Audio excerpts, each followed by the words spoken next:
Hello everybody and welcome back to the first stream of the new year here at Paradise Games. As per usual, I'm Alex. It's been a little bit of a break since I've been on here, so I'm gonna have to get back in the groove of things, but pretty excited to be bringing you guys some Thursday Night Pioneer. Glad to see this one's still up and running here. So looks like we got Patrick on a little bit of mono red here against Sam on Abzan Rally.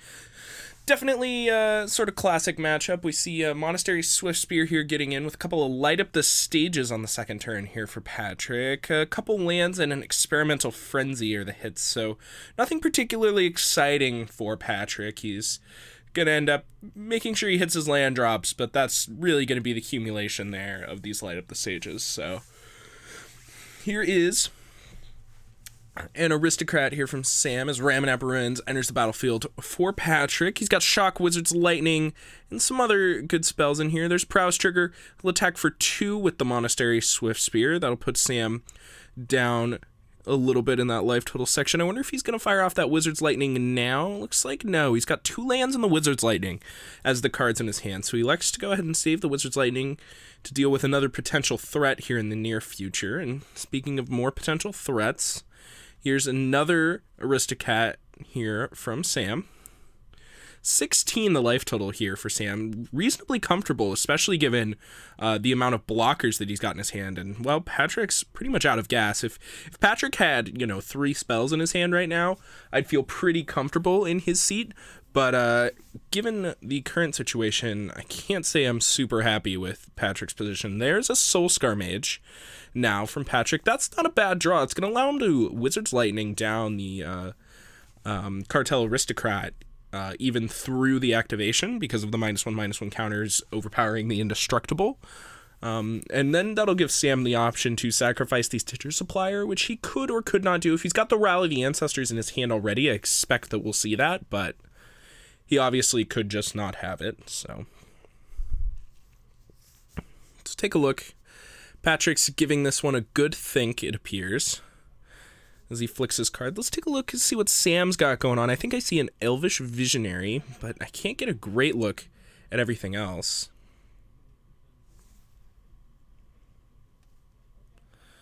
Okay, so here's a draw from Sam. He'll play the Plains. Looks like Collected Company is in his hand currently, so he's presumably just going to send the turn back to Patrick, holding up that Collected Company. Looks like he will. Here Patrick's going to go ahead and fire off that Wizard's Lightning on end step, it appears.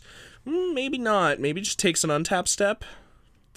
Boy, he's really thinking about it here.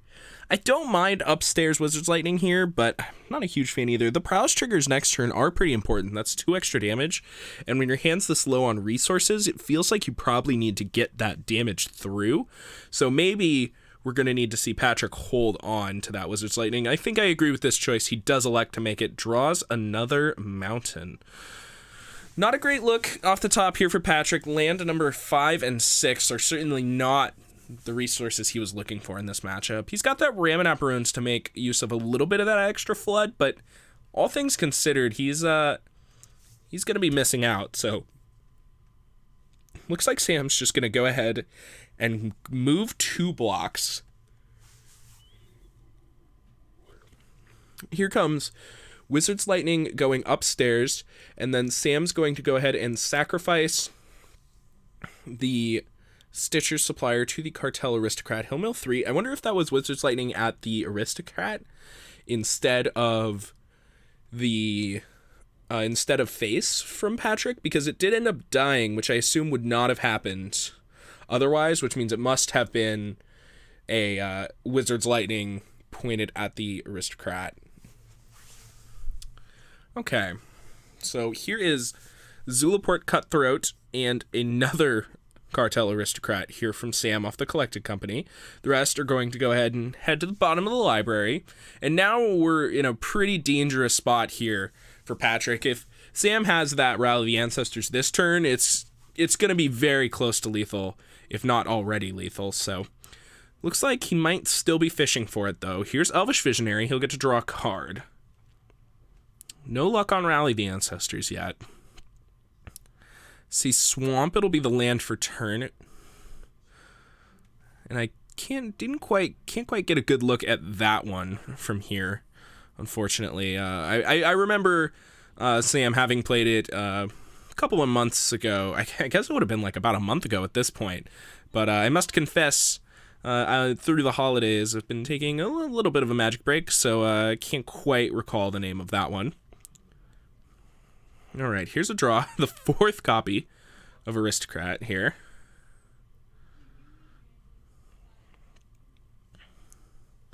So now, Sam's got to decide how he's going to proceed in this game. Patrick, out of good attacks. So it really just feels like Sam's just kind of sitting here, idly buying his time until he manages to find an actual win condition here for himself. I mean, he's basically just kind of going to fill the board entirely. If Patrick just tries to remove any of his threats, he's going to end up just dying. He's going to end up just basically getting valued out by the Zulaport Cutthroat. So that is going to be the end of game number 1 here, going in the favor of Sam. Patrick, few too many lands there, and gonna end up meaning that Sam will take the first game. Let's take a look at the sideboards here for both players. Over on Patrick's side, we got 4 Searing Blood, 3 Skullcrack, 3 Exquisite Firecraft, 1 Rampaging Ferocodon, 1 Fry, 1 Chandra Torch of Defiance, and 2 Glorybringer. So out of Patrick's side, the Searing Bloods seem excellent to me. Gotta make sure we deal with all of those little dorks in the early turns, and hitting Sam at the same time is pretty much exactly what needs to be going on. The Rampaging Ferocodon looks insane as well. You might actually just be able to kill Sam whenever he goes to make a rally. That seems like a really, really hard card for Sam to deal with. The 3 Skullcracks seem enticing to me as well, as we probably are going to expect our opponent to be gaining a reasonable amount of life, especially on those like rally turns with cards like Zulaport Cutthroat. So got to make sure that one's in there as well. I think the bigger package is probably not for this matchup. The Glorybringers seem pretty reasonable to me, as you do want to make sure you're going over the top. Oh, excuse me. The flying particularly is the important part of that to me, and the 4 damage to a creature seems mostly relevant, but I'm a little worried about the 5 mana, in that it feels like if we give Sam that much time, we aren't really hitting 5-on-5 consistently. So if we're giving Sam that much time, he could pretty easily end up just killing us, so I'm not crazy about that. Meanwhile, let's take a look at Sam's side here. He's got 3 Sin Collector, 2 Remorseful Cleric, 2 Knight of Autumn, 2 Voice of Resurgence, 2 Abrupt Decay, 1 Vrasco Golgari Queen, 1 Sorcerer Spyglass, and 2 Thoughtseize. So what stands out to me here, the Knight of Autumns are the most obvious good card here. The Sin Collectors definitely could be strong, although Patrick's deck has a strong mix of spells and creatures. It's mostly just a burn deck in the sense that everything's trying to do damage, but a lot of the damage comes in the form of creatures, and a lot of the damage comes in the form of spells, so you're not entirely sure which side you're going to want to be on for that. So I could easily see Sin Collector coming in. I think I don't like it on the draw, but I do like it on the play, so I think I'd leave those in there out for now. The Vrasco Golgari Queen's a little interesting. It's a little expensive, but it is certainly very good when it comes down, and I think the Abrupt Decays and the Voice of Resurgences are actually quite good as well. The Voice of Resurgences just being 2 bodies that are going to block for you is going to help a lot against the cards like, Searing Blood, which you're going to expect to see Patrick bringing in, so I think I like those quite a bit, which I wouldn't say is super traditional, but I think I'm about it in this particular matchup. So looks like players have finished sideboarding. Let's go ahead and take a look at their starting hands here for the second game.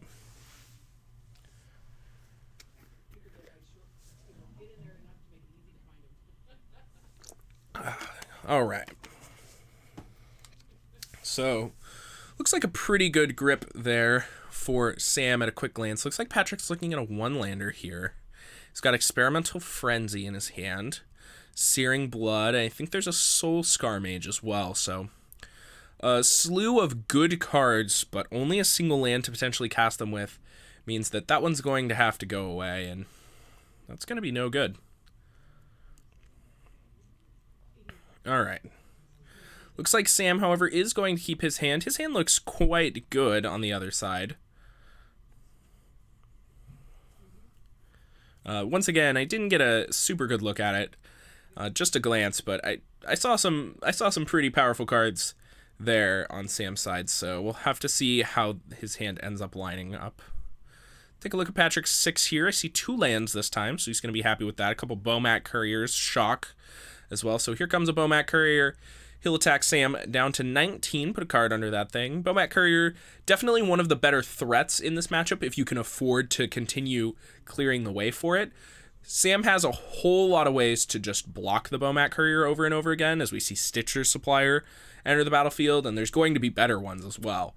But he is lacking. But if you can just, keep getting the Bomat Courier through, it's going to be really, really good. So here we see Monastery Swiftspear and then a Shock to clear that Stitcher Supplier out of the way. So that's going to hit Sam for another 3 points of damage, get another card under that Bomat Courier. And now we see Patrick's plan is really definitely going to become just get this Bomat Courier through as many times as we can.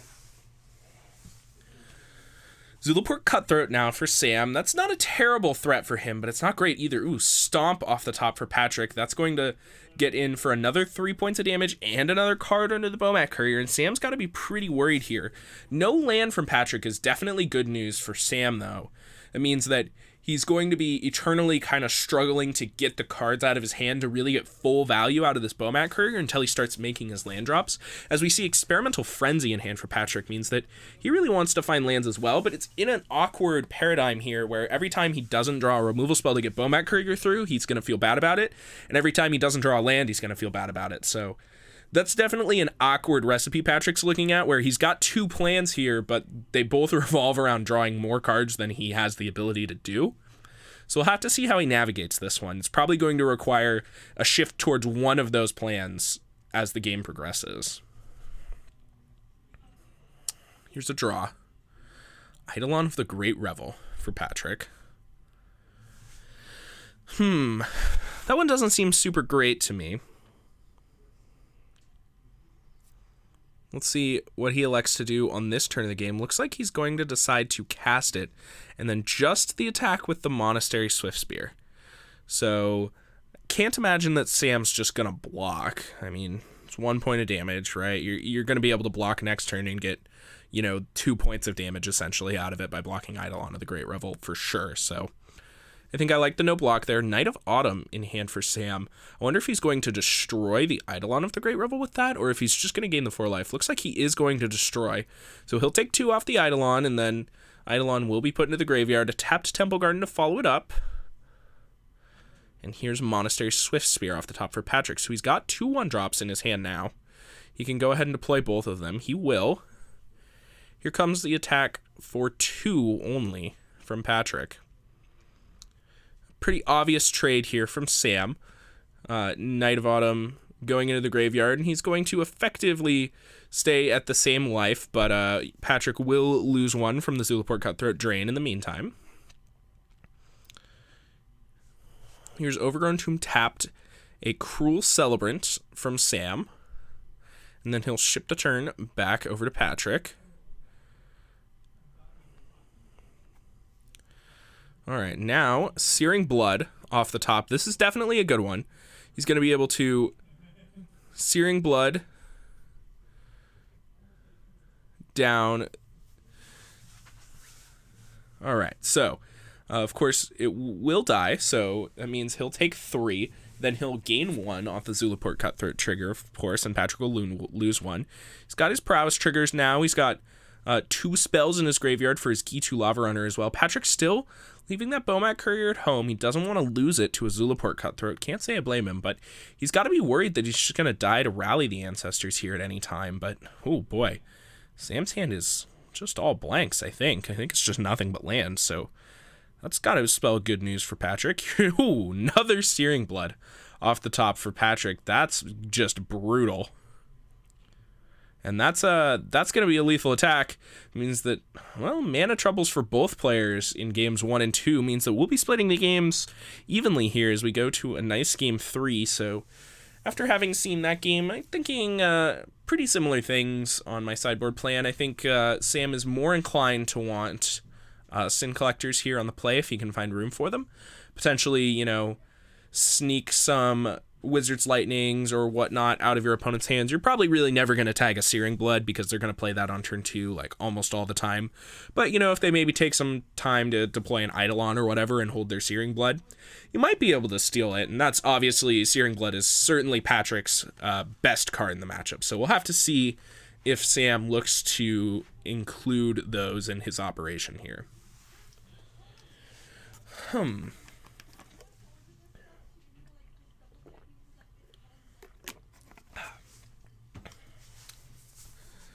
All right. Looks like both players, minimal changes here as they sort of just shuffle it back up, ready for game number 3, confident in their take here for the board. I think that this is going to be the first game that we'll see Sam on the play in, so I'm curious to see how that dynamic is going to change. I think it's going to be a pretty big deal that Sam's going to be able to get out ahead of Patrick in the form of with all of his little dorks. So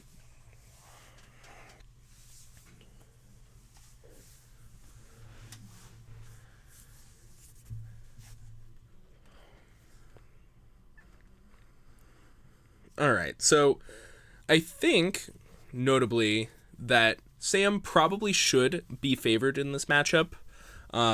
Searing Blood's like a really powerful card, but I think that unless you draw 2 or 3 of them as Patrick, you probably aren't going to realistically have enough damage to both get through all of Sam's small creatures and kill him before Sam finds and kills you with a rally consistently. So those are really the hands that Patrick's going to be looking for. He's going to be trying to find hands with 2 or 3 Searing Bloods and one or two 1-mana creatures and lands. Like, that's really what he wants to find. Of course, he's going to have a hard time throwing back the hands that are just totally fine, as we see Sam here does take a quick mulligan. He'll be at 6. Patrick keeps his 7-card hand. Looks like a 1-lander. Certainly is a 1-lander. He's got 1-mana creatures. He's got the ability to find some extra lands with a Light Up the Stage. But of course, with him being on the draw this game, Sam's going to have time to develop a 2-mana creature before Patrick is able to attack and get his Light Up the Stage. So we'll have to see if he gets there. Sam on a Mold of 6. Now hopefully he's going to find a playable Mold of 6. Looks like it's starting with some lands, couple spells to follow. So this one looks like it's probably going to be a keep to me. Stitcher's Supplier in there. One of the best cards in the deck for... It just does everything you want to do. It costs 1 mana. It gets sacrificed well. It fills up your graveyard. It really helps with the plan of rallying. So looks like he will keep this hand. Concealed Courtyard. There is the Stitcher's Supplier, and we're off to the races. Zulaport, Cutthroat, and blanks into the graveyard. Here is a mountain. He finds it right off the top, and with a great show of it nonetheless, he will put that Soulscar Mage into play. Here comes Blooming Marsh from Sam. We'll have to see now what he decides to do with it. Satyr Wayfinder, another great graveyard-filling tool. Oof, as he mills both of the rallies, neither of which he had in his hand. Elvish Visionary in the graveyard as well. There's another Satyr Wayfinder, so a couple reasonable hits there off of the Satyr Wayfinder, but milling double rally, of course, feels quite bad when you're having cast a rally all match.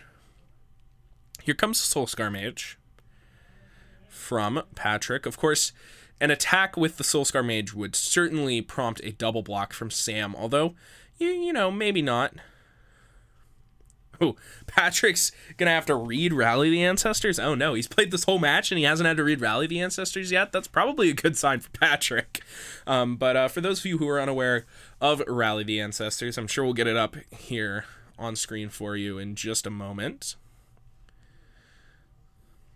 And there is Rally the Ancestors, so you can go ahead and give that one a read. Of course, that is the namesake card in the deck, Rally the Ancestors.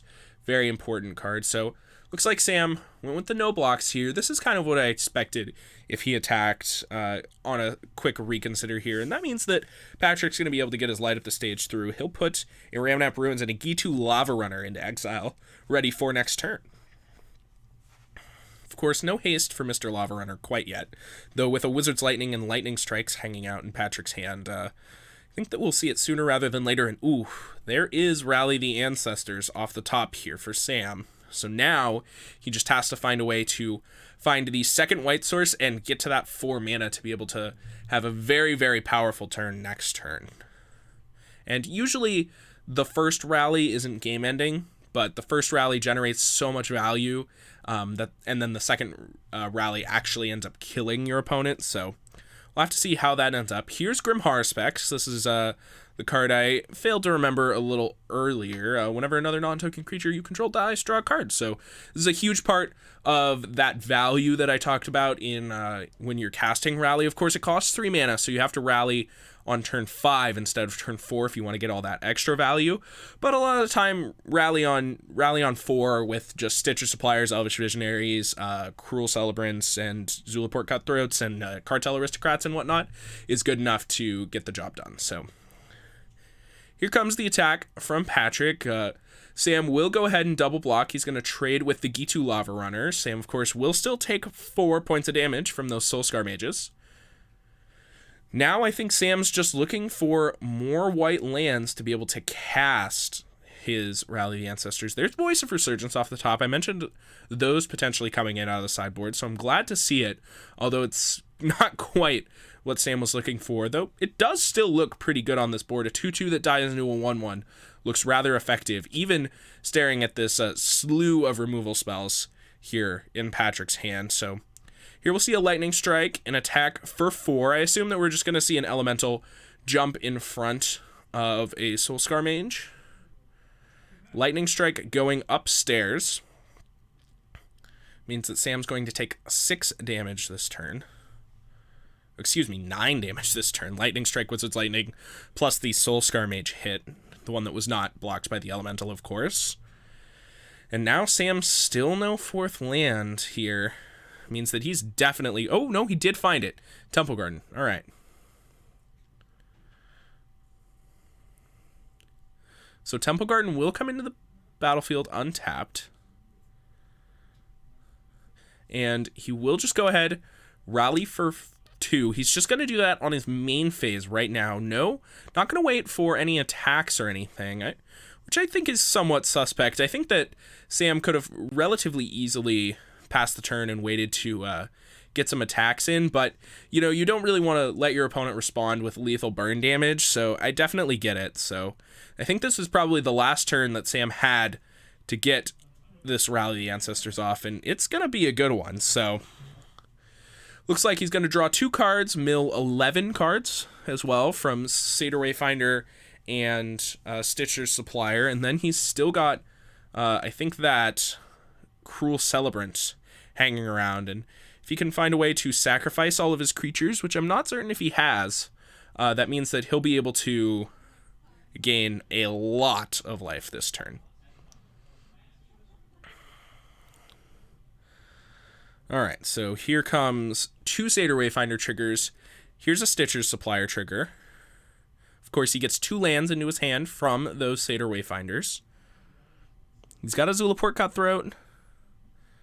And I believe he has a Cartel Aristocrat in play as well. So that means that he's just going to be able to sacrifice everything and gain a whole lot of life this turn.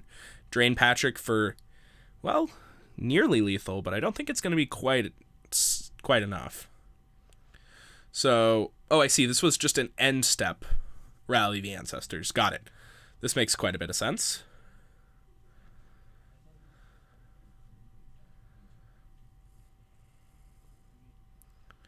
So, of course, Patrick's not going to have any good attacks here.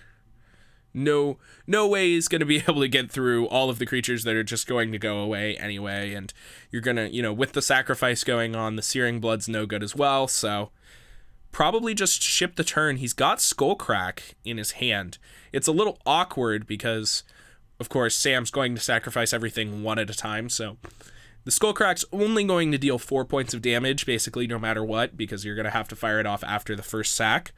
But still, not the end of the world, unless, Sam just picks up his whole board and tosses it in. And then, of course, you can definitely rules lawyer your way into your opponent put everything on the stack and pass priority, but I doubt that we're going to see anything like that happen, so...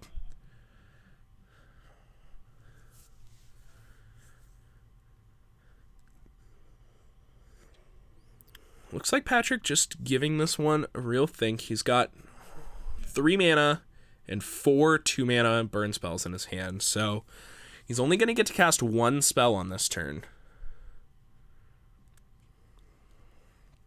Of course, with his opponent at 5. This is pretty tough. So Here we're going to see sacrifice and trigger. So with the trigger on the stack,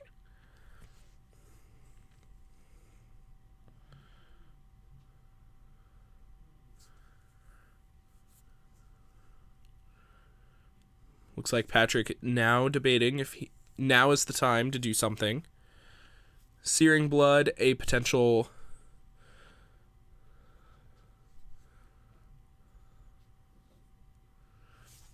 So it looks like we are in Patrick's end step right now. It makes quite a bit of sense. Of course, Patrick, no good attacks, so...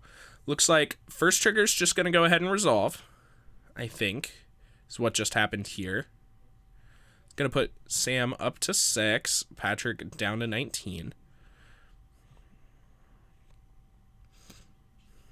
Patrick's still thinking with the Aristocrat trigger on the stack, I do believe, but I'd be surprised if Patrick casts anything other than just Skullcrack you right now. I mean, it's dealing 4 damage. It's still very good.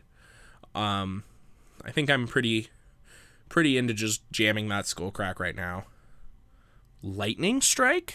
Ooh, I don't know about this one. I can't imagine Lightning Strike ever being the card right now. I mean, Searing Blaze is reasonable, and Skullcrack is certainly reasonable, but... So, now we're on Sam's turn. He's going to go ahead and sacrifice and get some drains. And Patrick's just got to respond with Skullcrack right now. I mean, there's just no other time for any of this. You're going to prevent your opponent from gaining life at all on this turn. Obviously, he's going to sacrifice everything in response to the Skullcrack, and all that's fine. He's going to gain a lot of life, but then he still only has a couple relevant cards in hand. He got to draw 2 cards off of the Elvish Visionaries, but that was the 3rd copy of Rally the Ancestors we saw. So, you know, there aren't very many more rallies in Sam's hand, and hopefully he's not going to be able to build up this absurd of a board once again. So, looks like Sam's just going ahead, sacrificing everything one at a time. He's getting his drains in. He'll sacrifice the Stitcher Supplier. That's going to mill himself another 3 cards. Sam up to 10 now, and of course, Patrick has yet to fire off the Skullcrack, but it doesn't really make a difference whether you fire it off at the beginning or the end. You're really only going to get 1 trigger denial out of it anyway, so you might as well do it at the end. So he'll go ahead and sacrifice the Voice of Resurgence now, leaving himself with a nice extra token here.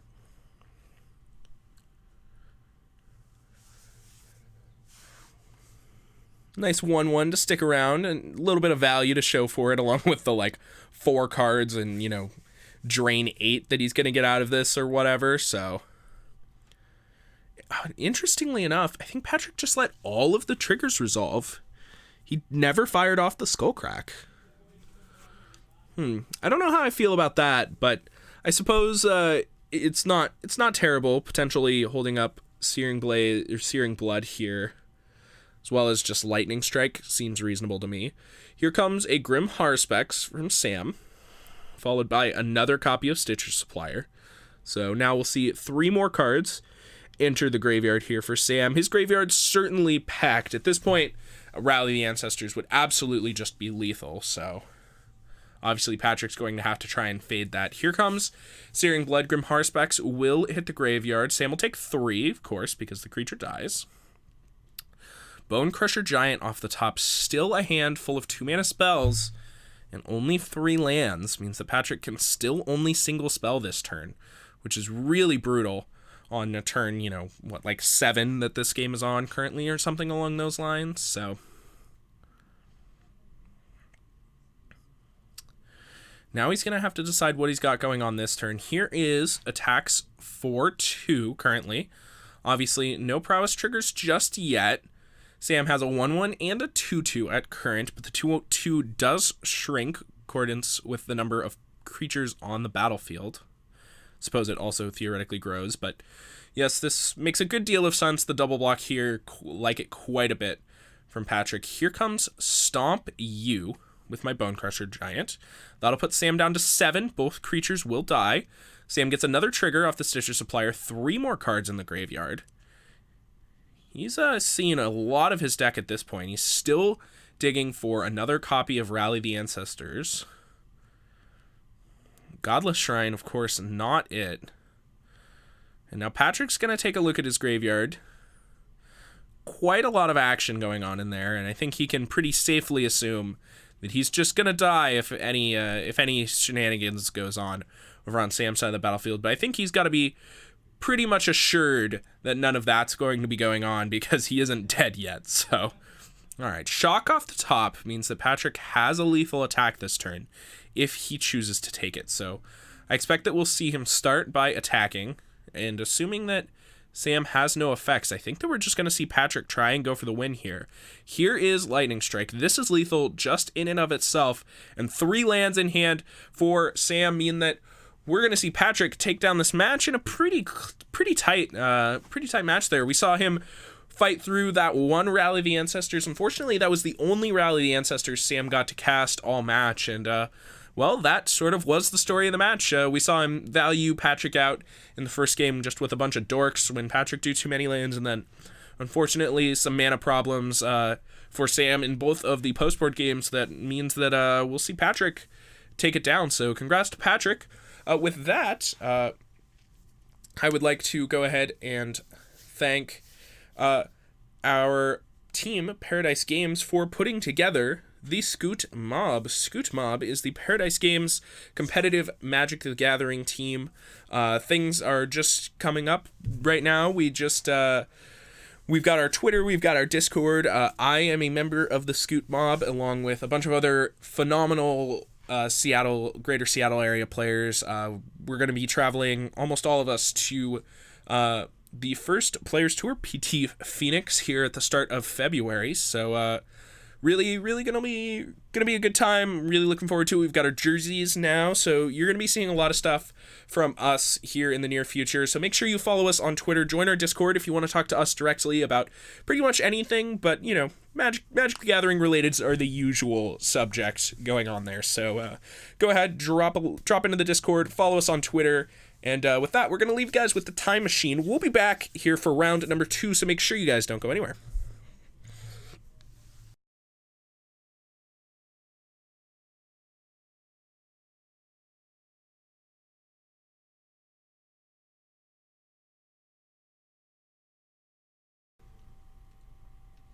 All right, guys, we're back. It sounds like you didn't get to see the beginning of round 1, which is unfortunate, and the person responsible for it has been sacked. But we're back here for game 2, so it's going to be Greg versus Chris, so we get to see another round of Team Adventures, this time against Orzhov Aristocrats. So we saw Orzhov Aristocrats 2 weeks ago, if I remember correctly. Yeah. He's been playing a bunch of decks pretty similar to this. It looks like we actually have him seated on the wrong side of the table. Greg, why did you switch sides of the table? You monster. Monster. But anyway, we've seen Chris's deck a time or two before, but it changes by probably 10 cards. I believe every you. week. So he's no longer on Midnight Reaper. Okay. Which, for my money, is the big way you generate an advantage off of your Cauldron Familiar Witch's Oven. Yep. He had a Knight of the Ebon Legion as his 1-drop. Okay. Previously, he was playing Footlight Fiend, but he figured it was more important that he has a 1-drop than that he gets value off of sacking the 1-drop. And so if you're going to have a 1-drop, it might as well be one that can win the game. That makes some sense. The white is there overwhelmingly for Cruel Celebrant, but I believe he has Ethereal Absolutions in his main board. Okay. He's playing Ayara, First of Lochthwain, and Blood-Soaked Aerialist, Bloodseeker Aerialist, the Ajani's Pride May That Flies. And that thing now is how he really gets his value off of his Cauldron Familiar. All right. So sounds like an interesting deck. How do we think it fares against Stomp? I think for the most part, the games in which the Orzhov deck gets to run away with the 2-mana priest of the Forgotten Gods. Yeah. The games where you get First Gods. I think it's First Gods. But that card. I think the games where he gets to run away with a priest are the games that he's going to win. Okay. Stomp is pretty good at preventing that from happening. But like Petty Theft is not that good. It'll fog it, but it won't disrupt it in the same way. Fogging the priest is pretty easy. Like if they you get to fog it until their turn 3, right? So at least they have to like replay it too, and it's more like a time walk at that point if they're trying to run away with the priest. Yeah, but also Chris's deck is really good at just dropping 1-mana creatures and then blocking with them. So like he can get the priest going on turn 5 or 6 or 7, and it's not too late. I mean, again, Greg showed us that he can on turn 7 fling for he did it for 12, but he could have done it for 24 with an expansion. Yeah. So it's possible that Chris does really need to get it going in a timely fashion because Greg can go over the top. But kind of unlikely. How does... I'm mostly worried about Greg's creatures. They seem really big compared to what Chris is playing. Right, and Chris is not planning on trading my 2-drop with your 2-drop. Yeah. Chris is planning on chump blocking with my 1/1 and then making another 1/1 and chump blocking with it. Until you're dead for some reason. That's fair. So what is this 1-drop? Oh, this has lifelink and death touch. Got it. I don't know what it's called. Priest of the New Moon? Vampire of the New Moon? Vampire of the Dire Straits? I'm just making stuff up. I see a moon, and it's a vampire. So if you ultimate your Nocturne Pony card, you can tutor this Vampire of the Dire Moon because it has a moon in its art. Oh, that's neat. Yeah. Okay. So what format are we reading this in? Legacy? Well, I mean, it's a silver bordered card. So Commander. Vintage. It gives your opponent becomes your friend. Like, that seems pretty powerful. Yeah. My friends don't cast tendrils on me. Greg he had his start where he goes turn 1 Innkeeper, turn 2 Clover. So everything that Greg does is going to be just a little better than it's supposed to be. Yeah, just a little. This Stomp looks great. I don't know if he has it. Yeah, Stomp wipes the board right now. But here there's a Stomp. The Vampire of the Dire Moon got in for 1, and it already made the Aerialist a little bigger. Oof. Oh, double Stomp the Aerialist. Oh, I thought Aerialist was a 1/1, so it was a 2/2 with the counter. No, it's a 2/3. Oh, it has numbers on it already? Yeah. That doesn't seem fair. That card might be really good. Yeah, I got crushed by it in Limited. My crushed by it in Limited, I mean my opponent played it and then gained life. Yeah. And then I took it and killed my opponent with it. It was sweet. Oh, fabulous. Yeah, this card starts reasonably costed and gets huge for no reason. Yeah. It's nuts. All right. Yeah. M20, if you play that and pass, your opponent probably picks their cards up. That's about what I've noticed. Man, M20 was like a sneaky good set. It has like 5 cards in it that are Band of Pioneer. Really? Yeah. Well, it's Veil Summer. Field of the Dead. Okay. Maybe that's all. I think there's another one, but all right. That's 2 is not particularly close to 5. Oh, Path of a Chase, Leyline of Abundance. Oh. You're at 3. All right, getting closer. Yep. Well, even 3 is just enough, probably. Like, Pioneer has, 37 sets? And one set holds almost half the bands? Well, the other set holds the other half. Right. Throne holds half, M20 holds half, and together they make the band list. What? No. Concertocure holds half. Concertocure has 5 band cards. Oh, yeah, you got me there. Yeah. All right, so our first Aerialist died. We spent an Order of Midnight getting back our Aerialist. We still have this 1/1 with Death Touch and Lifelink. At some point... Yeah, all right, we'll trade it for a Stompy Boy, and that's a cool Celebrant in play? No, that's the Aerialist is back. Oh, the Aerialist is back. So it's back to being a 3/4 because we gained life trading off our 1/1 with Lifelink. 4/3. Yep, okay. Double Stomp it. We're stomping some more. Those sounded like pretty weak stomps, but I don't think 2 damage stomps are that big either. Yeah, but this 4/3 is the biggest thing on the battlefield, and it drew a card. So how clean is that? 5 mana, kill your 4 toughness creature, make a 4/3 draw card. Sounds fine. Sounds problematic. Yeah, it's like Flame Tongue Kavu, but better. Yeah, like Flame Tongue Kavu that cantrips. So Chris is down to 3 cards in hand. He's got 4 mana, and he had no relevant play on turn 5. Oh, Chris has 1. Oh, jeez. This game looks very much Greg-sided. Oh, he has 3 cards in hand, not 1. Okay. Murder Strider, I'll take 4. Yep, that sounds... Yep. But that does put him down to 17. He has been gaining life, so taking that 4 doesn't mean that he's immediately dead or even super close to dead. And he has 2 spells in Adventure. 1 can't block, but they're there. Right, and Greg right at this moment doesn't have any threats. But we are getting to the point where Greg's gonna start drawing spells and casting giant spells. If this escape flips a Beanstalk Giant, there he is. Well, 2 Beanstalk Giants. So that means Greg's gonna spend his next turn generating an obscene amount of mana. And then if he sees a second Clover here, that'd be insane. yeah. Unnecessary, but insane. Because next turn he gets to go spend 2 mana, double Explosive Vegetation. Right. That's neat.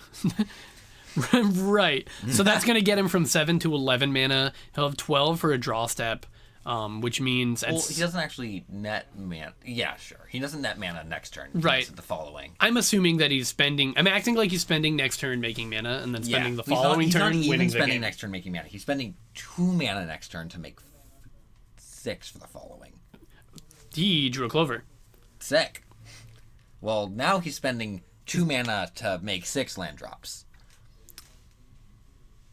Yeah. He's actually not costing any of his velocity for the turn on this. Put 6 lands into play. Yeah. He played the Clover, so it's still 2 mana. Oh, sure. Turn. Okay. But this was, like 33% better than it would have been. So Chris is going 50% better. It would have been 67% as good. Chris is going to spend his next turn deploying some dude, and Greg is going to spend his next turn wishing for a expansion and a fling, and then casting a Beanstalk Giant and flinging it real good. Or can he do that this turn? He can cast Granted this turn. Okay. Cannot do anything else. And he can Granted for 3 things. He can cast one of them this turn and then have an expansion and a fling left in his hand. Yeah, I don't know what one thing was to cast, but... For 2 mana. Kendra's Transformation, turn that 2/3 into a 3/3. Oh, that's draw a card. Oh, once in future. Which means if for some reason this doesn't work, he's just going to do it again. Neat. Chris, feeling the burn, the pressure, the Beanstalk Giant. What does Chris have? How does he get out of this? Yep. 2 Duresses? I don't think that you have the tools, because you have to get 2 cards out of Greg's hand. You have to get the ones in future and the fling out of Greg's hand. Alternatively, you can figure out how to put your life total up to 30. Okay. Priest, Cruel Cell, Rent. That does not get our life total to 30. And it does not double the rest of our opponent. So, looks like game 1 goes to Greg unless he doesn't see this line. Which he's halfway through. Yeah. Yeah, that Teamer Adventures deck is it's impressing me here. It's neat. Yep. So I'm going to fling this, hold priority. I'm going to expansion my fling. Right now you could just counter the fling and the expansion would fizzle. Yep. So if the white-black deck did that, he'd have it out. That's pretty good. I like that. So sideboard into Aether Gust and go to town. Yeah. Sounds right. Well, that was a sweet game 1 by this Teamer Adventures deck. We're going to look at our sideboards. Chris has 2 Ethereal Absolution, 2 Revenge of Ravens, 2 Sorceress Spyglass, 3 Duress, 2 Legion's End, 2 Devout Decree, and 2 Mortify. I've got a judge question. Hit me. Sorcerer's Spyglass, does that work against Adventures? No. Adventures is casting a spell, not activating an ability. It's a static ability on the card that says you may cast it this way instead of that way.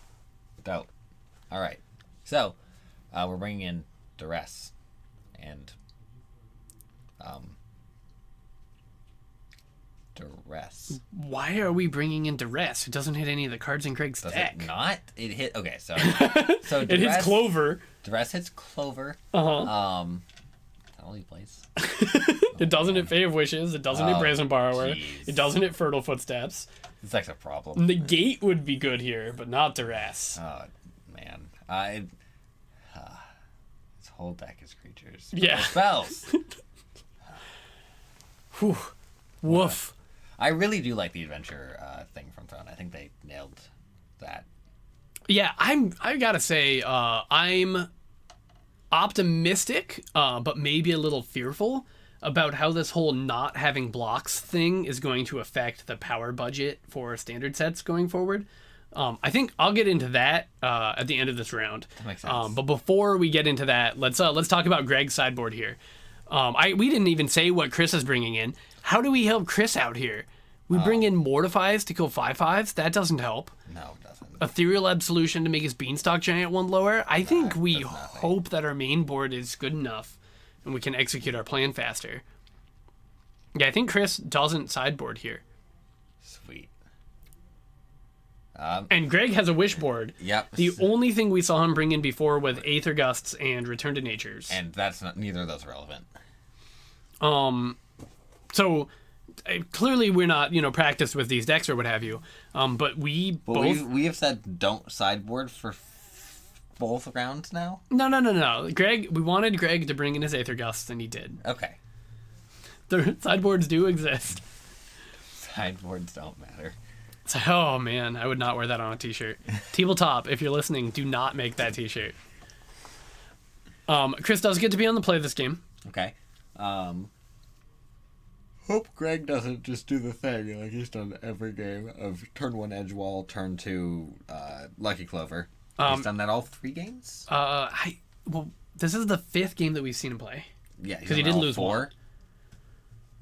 Did he do it all 3 games against Sabian? I don't think so. I think he just had an Innkeeper in one of the games and didn't have a Clover. But I mean, London Mulligan. Helps a lot. Yeah, he doesn't see. Oh, I don't have Edgewall Innkeeper plus Lucky Clover. Well, let's keep digging. Yeah, let's find another 7. Chris looks like he likes his 7. Chris can have some pretty aggressive starts, although we did have an aggressive start that game.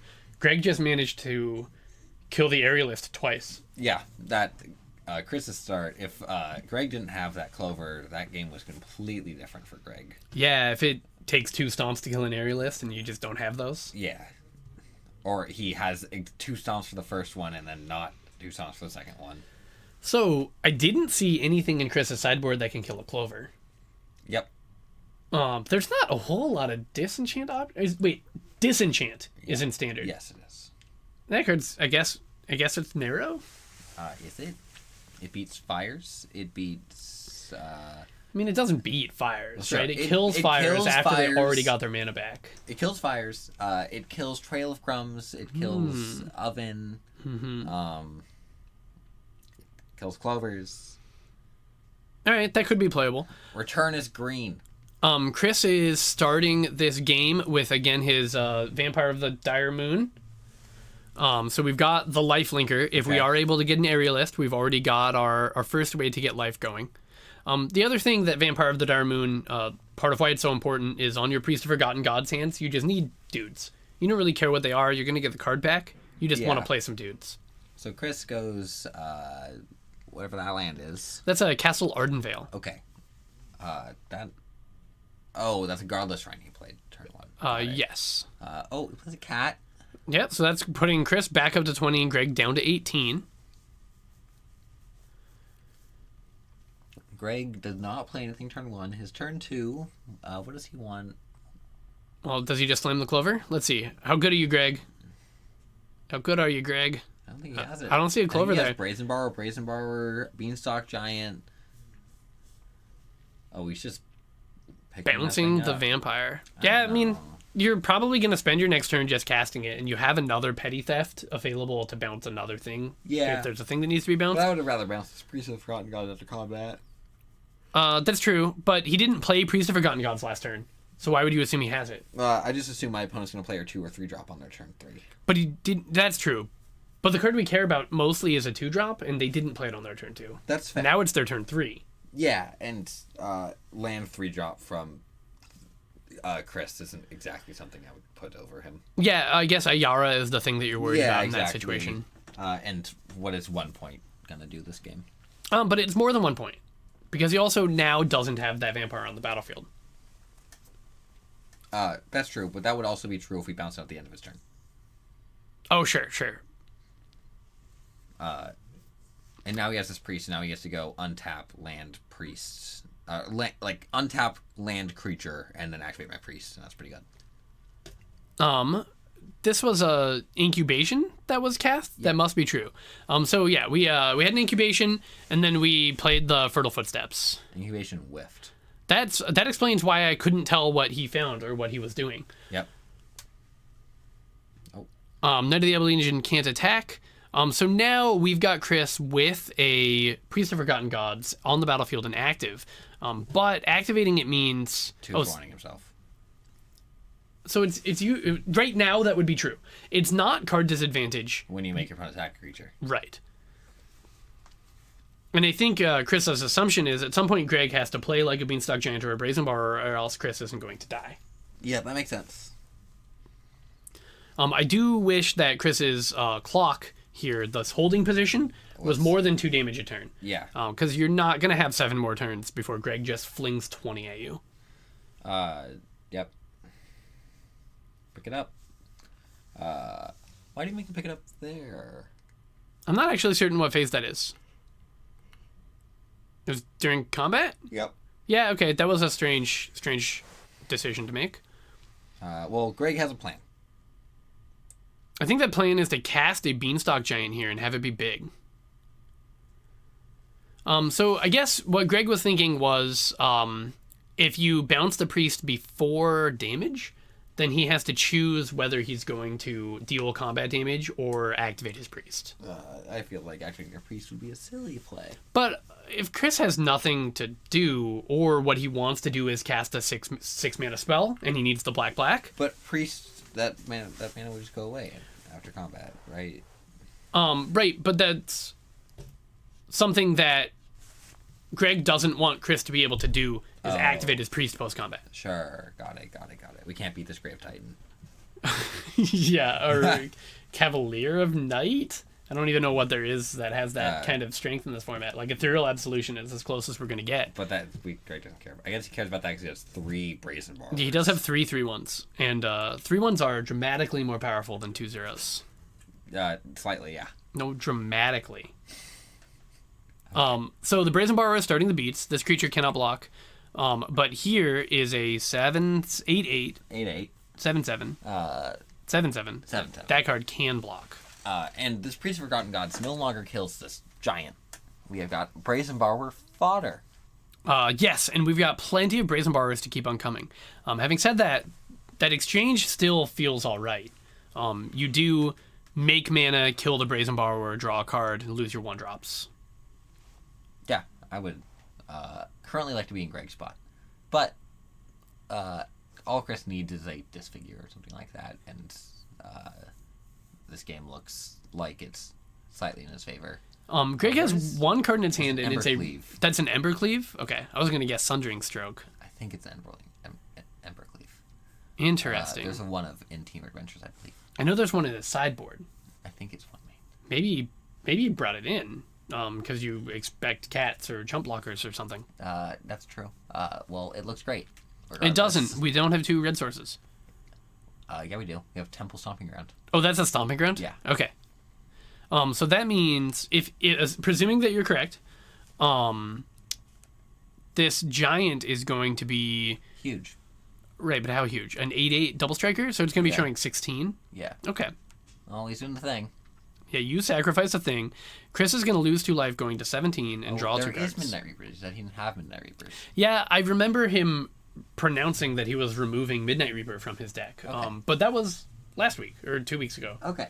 So apparently it's back. So this puts Chris down to 17, and that's interesting. It actually keeps him at 17, right? Because Priest gains you 2 life? It doesn't. It makes them lose 2 life. Yeah. Okay. 17 is... so Greg draws a land? Yeah. Yep. Okay. That's what I'm seeing. Okay. Sweet. But this was...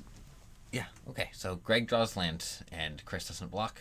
Chris does have mana. He could cast another spell here, like a Swift End. Yeah, that stops Greg from bashing for lethal. Yeah, that's quite good.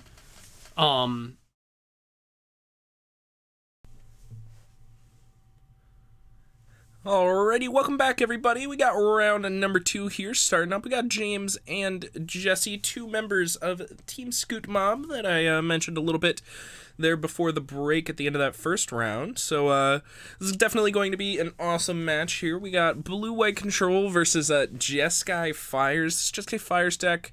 It's got a whole slew of Planeswalkers, so given an initial thought on how I expect the matchup to go, I expect Jesse to be a little bit ahead if, you know, taking a... My only real experience with this matchup is the standard versions of these decks, but basically it goes a lot like, if Jesse has an answer to all of the threats that James has, he's going to win, and if Jesse lets a threat slip through the cracks, then he might lose. And notably, Teferi is certainly the biggest card here for James on his side of the battlefield. If he can slam a Teferi on turn 3, or, you know, whenever he manages to find the time to slam it, he's going to be really, really advantaged. So I'm going to go ahead and make sure to keep a lookout for that. Here's Interplanar Beacon now for James. It's going to help him cast his slew of Planeswalkers. Narset, Parter of Veils here, almost certainly going to eat a counterspell from Jesse, and it will. Absorb is the one.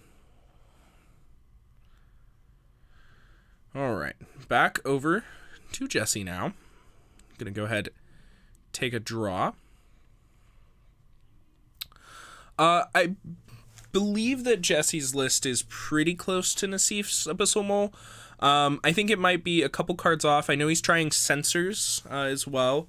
So, and he's got Cast Out. He doesn't have Ops, so I think it might be a card or two different, but it is very close, I believe. So, I don't think it's 4 Cast Out.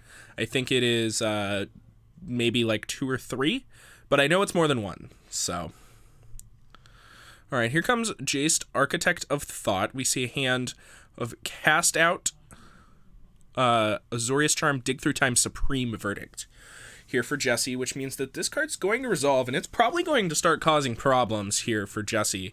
This looks pretty good. We can see the hand motion there. James obviously going to take the 2-card pile as opposed to the 1-card pile. So he's going to get a Fae of Wishes into his hand. So definitely some big game there for him. We see James's hand. He's got Big Teferi. I think there's a Fires of Invention in there somewhere as well. Field of Ruin. Going to go ahead and take out James's only red source as of current. We'll see if he has a basic mountain in his deck. I'm not certain he does. Nope, looks like Basic Plains is going to be the one. He's still got red mana for Planeswalkers in the form of Interplanar Beacon, but of course, if the Planeswalkers are red, he's not going to be able to cast them with the Interplanar Beacon, as Interplanar Beacon requires mana of 2 different colors to be made. So here's Azorius Charms, just going to cycle. Now we'll see, top card here is an island. Jesse, importantly, finds his lands here. Missing your land drops is going to be one of the easier ways to lose this matchup. Now we're going to see if James is going to go ahead and take a little bit of break with this Jace, Architect of Thought, and go for the uptick and then the downtick, or if he's just going to fire off another downtick. I'm a pretty big fan of go for the uptick, get a little bit extra value in there, and, you know, it's Blue-White Control. You really want every card you can find out, and, you know, speed isn't a huge factor. All right, here's Sacred Foundry off the top for James. He's got a lot of cards in his hand now, so now he's going to have to decide what to prioritize playing this turn. Looks like Fires of Invention is going to be the one after he plays his red land, of course. So we'll put himself down to 20, jam this Fires of Invention. We'll see if this prompts a response from Jesse. I kind of expect a Dig Through Time here in response from Jesse. Try to find a way to deal with it. Oh, no, but it looks like just going to resolve. And then, after getting that information, James is just going to fire off the Jace. It's going to show Jesse Sacred Foundry, a Steambents, and a Fae of Wishes. James just going to take the Fae of Wishes, and James's hand is stacked. And now he's just going to be able to cast 2 spells a turn every single turn here until Jesse manages to find an answer to Fires of Invention, which he will be able to find, which I think he does just have in the form of Cast Out. I think that Jesse should have responded to that Jace downtick with Cast Out on the Fires of Invention there. That would have been a really sweet play. I think that would have been able to certainly prevent this big Teferi from coming down this turn, buy him some more time to potentially find counters magic off the top. But then there's also the concern of, maybe you're just supposed to wait until end step and try and deal with the actual Teferi here to be able to really get rid of the actual problems as opposed to just the mana source. So here comes that dig through time. Jesse going to look at the top 7. He's very far behind, so he's going to need to find some action now. Copy of 5 mana Teferi looks to be a reasonable start. I saw that amongst the crew here. Some lands. I didn't get a great look at everything else. Jesse's probably pretty tempted to take a land here. Of course, these control decks just want to make their land drops every turn. I looked away right as he put the 2 cards on his hand, so we'll have to take a glance as soon as he goes for the untap here. Still thinking about this one a little more. It looks like the 2 cards are both CMCs of Teferi. Looks like now he's going to decide that he wants Plains and 5 mana Teferi. I believe I agree with this decision here from Jesse. It's really important to hit your land drops here, so I like taking the land. Big Teferi is going to draw you cards anyway, and we're going to want to be able to have enough mana to cast Teferi plus Absorb if we manage to find it here on the next turn. Syncopate, that one looks a little awkward in the face of Fires of Invention, I must confess.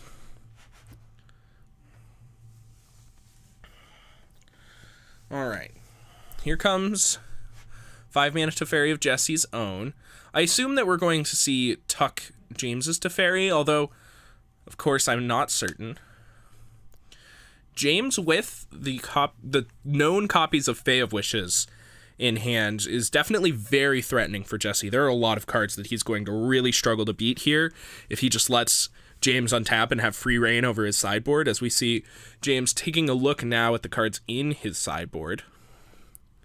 Of course, he does have the Possibility Storm combo here with the small Teferi. So if James manages to get a couple turns free, he will be able to do that. Here's Chandra Torch of Defiance off the top for him, as he'll put the Mystic Sanctuary into play. That is the Jeskai colored tap land from Khans.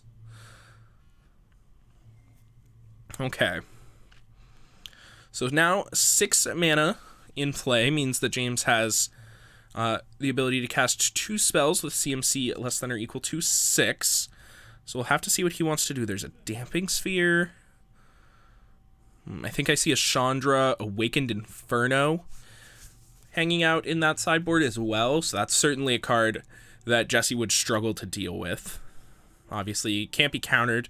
Not super relevant text here, with your opponent being tapped out anyway. And Selden Arkai, thank you so much for the Twitch Prime subscription. This is a great time to talk a little bit about, while James is thinking, how you can support the stream. If you are a member of Amazon Prime, that means you are also a member of Twitch Prime, which means that you can just, for free, just by linking your account, get a free monthly subscription. So if you enjoy the content we make here and you want to support us a little bit, I highly recommend that you guys just go ahead and click that little Twitch Prime subscription. It helps us out a bunch. So thank you so much to Selden Arkai. And yeah, if you guys are looking to help us out, but you can't for monetary reasons or for whatever reason, anything like that, you can also just go ahead and follow the stream.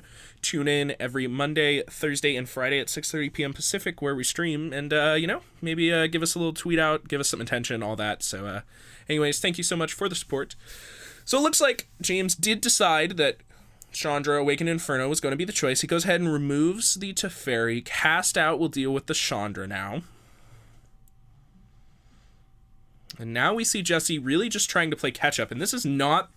You do not want to be on the back foot against this Jeskai Fires deck. I mean, every turn they're just going to cast 2 huge haymakers for the rest of the game. And now we see 3 mana Teferi off the top for James. So now he's going to be able to set up a combo here over the course of the next 2 turns. He's probably going to see a large bait spell from James. Well, looks like he's just going to lead with the Teferi. I assumed we'd see a different Planeswalker first to try and provoke a counterspell, but he's probably got the read that there's no action in Jesse's hand given how the game's played out. So he's got the right read. The Teferi is going to go ahead and ensure that no counterspells will be able to take place here on the rest of the turn. He's going to be able to cast any spell he wants. He's got Elspeth, Sun's Champion in his hand, Chandra, Torch of Defiance. He could just go ahead and cast the Granted now if he wishes. But of course, Jesse does know that if James gets to untap with this Teferi, he's certainly going to die. here is that possibility storm.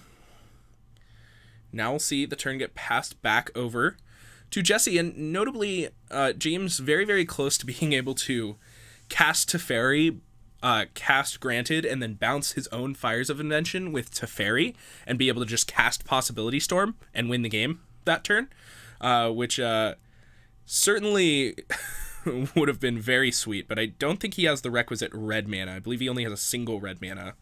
I believe Possibility Storm costs more than a single red pip. I do think. So here we'll see Elspeth, Sun's Champion. And yeah, this is enough for Jesse to pick up his cards. He's just light years behind right now. So go ahead and send this into the post-board games. Obviously, these matchups have the potential to be pretty grindy. So let's go ahead and take a look at these sideboards. We got Blue-White Control with Jesse with 1 Settle the Wreckage, 2 Rest in Peace, 1 Narset Parter of Veils, 2 Mystical Dispute, 2 Vovin's Veto, 2 Lyra Dawnbringer, 1 Blessed Alliance, 2 Sorceress Spyglass, 1 Detention Sphere, and 1 Aether Gust. So, over on Jesse's side, we're basically playing a control mirror here. I like the Narset Parter of Veils, the Dovin's Vetoes are excellent, Mystical Dispute's an absolute must, Sorceress Spyglass, get him in here.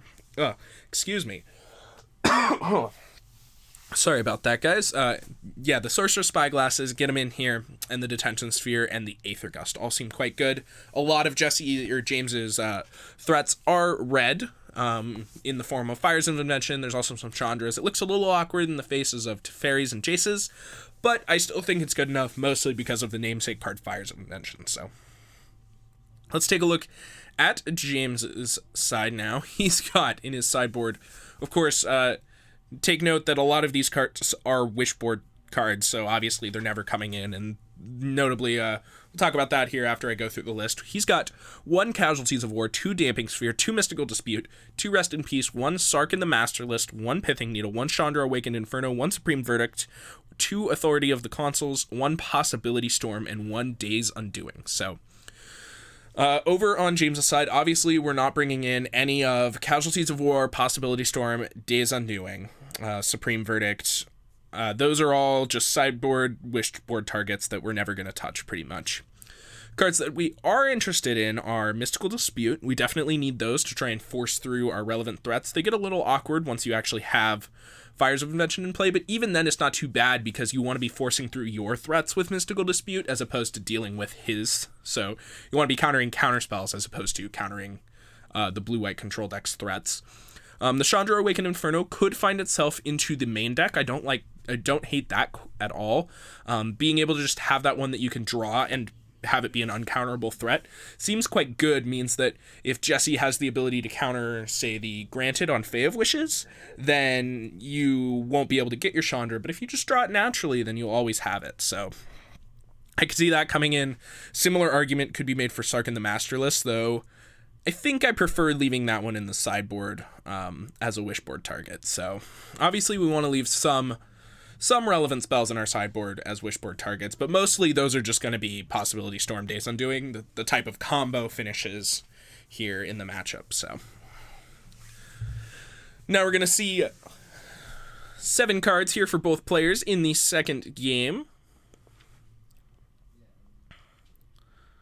Looks like Jesse going to go ahead and throw that one back. James will join him.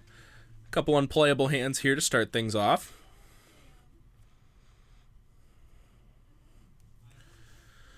Okay, so in a post-board game here, I did mention that I thought I would prefer Jesse's side of the matchup here, and now I think, it kind of definitely did not go his way in the first game. He ended up just running out of answers for all of James's threats, which is definitely the way that the game ends in James's favor. But now that he has the ability to take all the Supreme Verdicts and stuff like that out of his deck and just be left with nothing but really good answers for the threats James is playing, I do once again think I prefer his position. And obviously James on a mold of 5 here is not super great.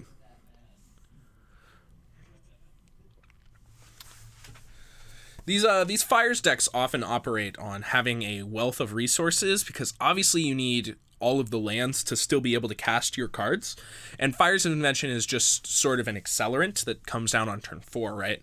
It acts sort of like a 4-mana mana flare of types, but obviously if you don't have all the threats to back it up with, and you need the lands in to begin with to play your spells, it means that you can often end up in a position where you're just lacking the lands, or you're lacking the threats, or you're lacking the fires. So a little bit awkward here. Now we're gonna have to see what James decides to keep with this 5-card hand. I see a Mystical Dispute, I see an Elspeth. Looks like Elspeth's gonna go on the bottom, as well as a land. Of course, he is on the draw, so I'm sure he's more than happy about that. With this mull to 5. And now we'll see Jesse start things off here in game number 2. There's Fires of Invention off the top for James. Temple of Epiphany allows a Scry 1. He's going to give this one a good think. It'll stay on top. Back to Jesse. He'll pass the turn. Detention Sphere, the card that James left on top. This one makes a good bit of sense. Detention Sphere is obviously pretty powerful. Dovin's Veto off the top there for Jesse. Here's Interplanar Beacon. Now for James. Ooh, no land. No third land for Jesse is rough. No fourth land for James either. So both players just stuck on 3. Pretty soon, Jesse is going to have to start discarding to hand size, and that's a really good way to start recouping some of that missed card advantage. I think Jesse at 7 currently.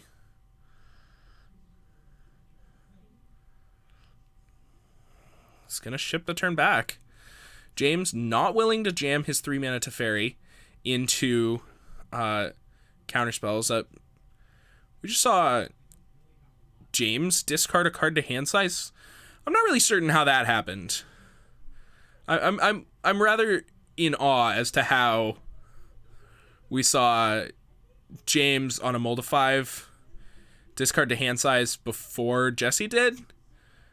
That doesn't make too much sense. Anyway, I'm sure I must have missed a card draw somewhere, but here comes a Teferi from Jesse, followed by James finding the opportunity to slam a Teferi. And here comes just a draw off the Teferi for James.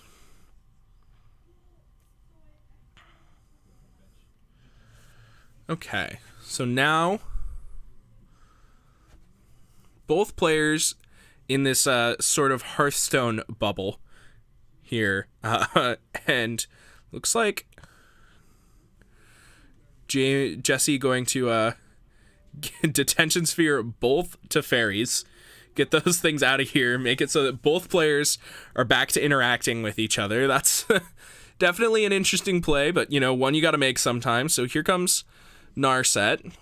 Narset going to resolve. Jesse's going to cycle Censor in response. That one looks a little awkward here. Your opponent's mana screwed, and we're still cycling Censor because we're mana screwed. And it's not great. Censor against a mana screwed opponent is kind of the dream, but sometimes it just doesn't line up. And if it doesn't line up, it doesn't line up. So that's just how it's going to be sometimes.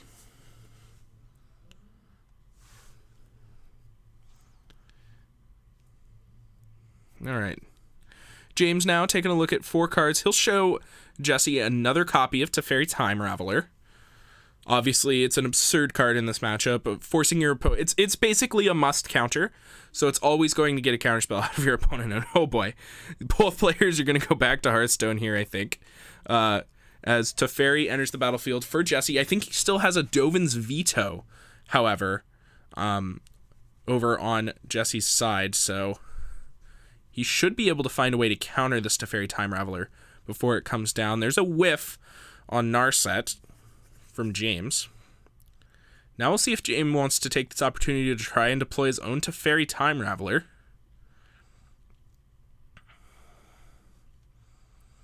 Detention Sphere pulled to the front of his hand. Looks like he's going to take this opportunity to try and cast a Detention Sphere. So now we'll see if that's enough for Jesse to prompt a Dovin's Veto. I think that Jesse might just be forced to let this resolve if This Dovin's Veto is his only form of interaction in his hand. Get the Teferi off the board, that's fine. It's not great, but it is what it is, and, then we're going to end up in a situation where we still have our Dovin's Veto for James's Teferi. So, this is a lot of Teferis going on here. This is sort of an absurd game. Looks like Jesse agrees. He's just going to go ahead. So we see the pile of detention spheres and Teferis sort of there mulling in the middle of the battlefield. You say that most of the match game one's played out this way. That makes quite a bit of sense there, Wandering Venser. I definitely buy that.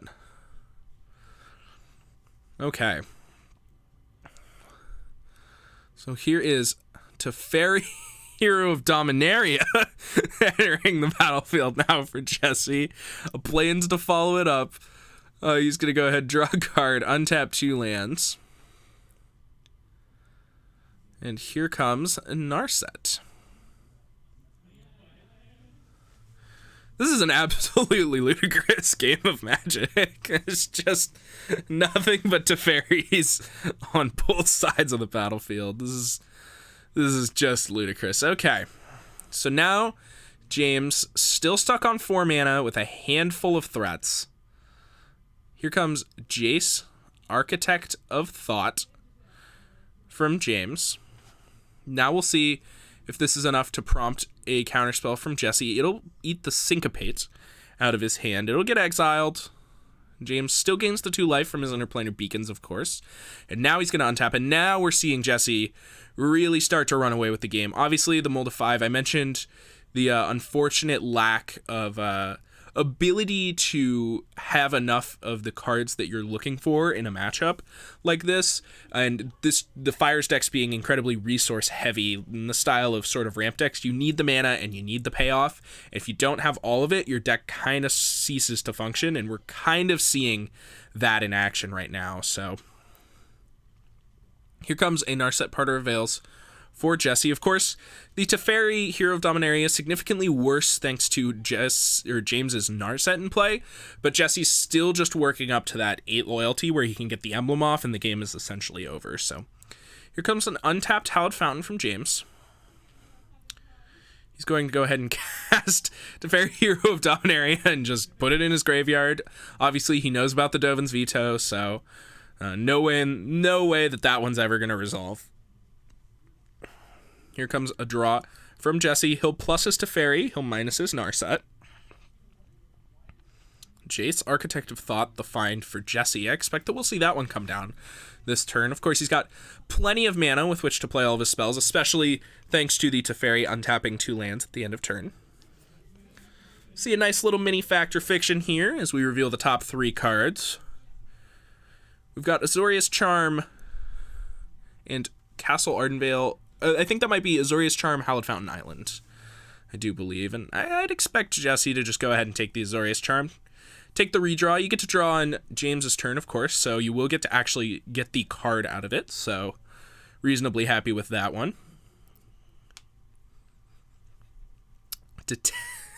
Detention Sphere off the top for James. Oh boy. All right, so now we're going to have to see what James wants to do. I think he's going to have to cast this Detention Sphere, and I assume that Jesse's just going to respond. Of course, Jesse does still know about the 3 mana Teferi in James's hand, so presumably he's a little bit scared of that one. So Jesse's going to respond by drawing his card with Azorius Charm. He finds Absorb off the top of the deck. That's a very good one for him. Dovin's Veto, of course, cannot be countered, so no way to Mystical Dispute it or anything. And yep, that's good enough for James to pack in the cards. We got Teferi coming into Ultimate there, so that's going to do it. Obviously, a little bit of a rough mulligan there for James, and low resources means that we're going to be finding ourselves on a 3rd game here. Okay. Well, I hope that we get to see more absolutely stellar blue-white Magic, and I really think we need more copies of Teferi and Detention Sphere this game. I don't think we had enough last game, really worried that really worried that without that many copies of Teferi, the games just wouldn't be fun to watch. So I did thoroughly enjoy that match, though. I'm happy we got to see it. All right, as we see Jesse step away for a moment, I believe he had to use the restroom. It means we just get to hang out here with James's pretty face, and definitely we can see James pondering. Well, what could he be pondering? He's got everything on his mind. The world on his shoulders now. The world is watching Game 3 here in round number 2. This is for all the marbles.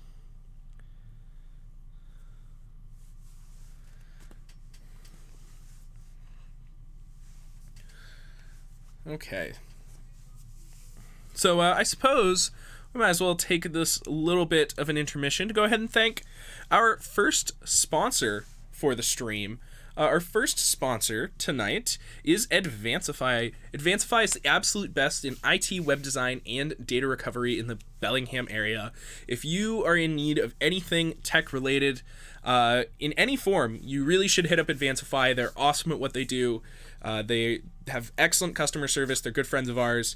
And without their help, we wouldn't be able to stream. So if you enjoy the stream, if you need IT, web design, data recovery, tech, anything like that, please go to Advancify first. They're going to give you a great deal. They're going to give you great service, and they're going to fix whatever problems you might have. So thank you so much to Advancify for supporting the stream. With that, we'll go ahead and get back to the match here. Hopefully we won't have too much more of a delay, but it looks like James still staring off at the very important wall to his left. looks pretty impressive.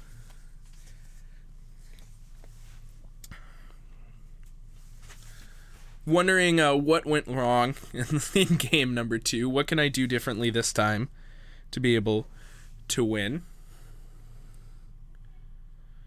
The players' deck lists, we do not have the players' deck lists anywhere online or any Cardboard Live or anything like that. We only have their sideboards, but I'm certain that the deck lists are pretty standard. I know that you can find very, very similar, if not exact, deck lists online if you just Google these exact archetypes.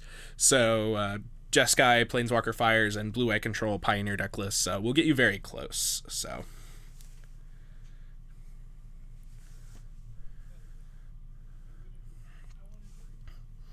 and if you have any particular questions about deck lists, feel free to ask me. I do actually know both of these players pretty well, so I have a pretty good idea of the exact 60 that these two players are running. So if you're interested in finding those out, yes, this is real live. Sometimes people have to go to the bathroom, and you just gotta wait for a moment in a break. You know, maybe you need a bathroom break too. A nice mid-round bathroom break here at Thursday Night Magic. So looks like what is James done?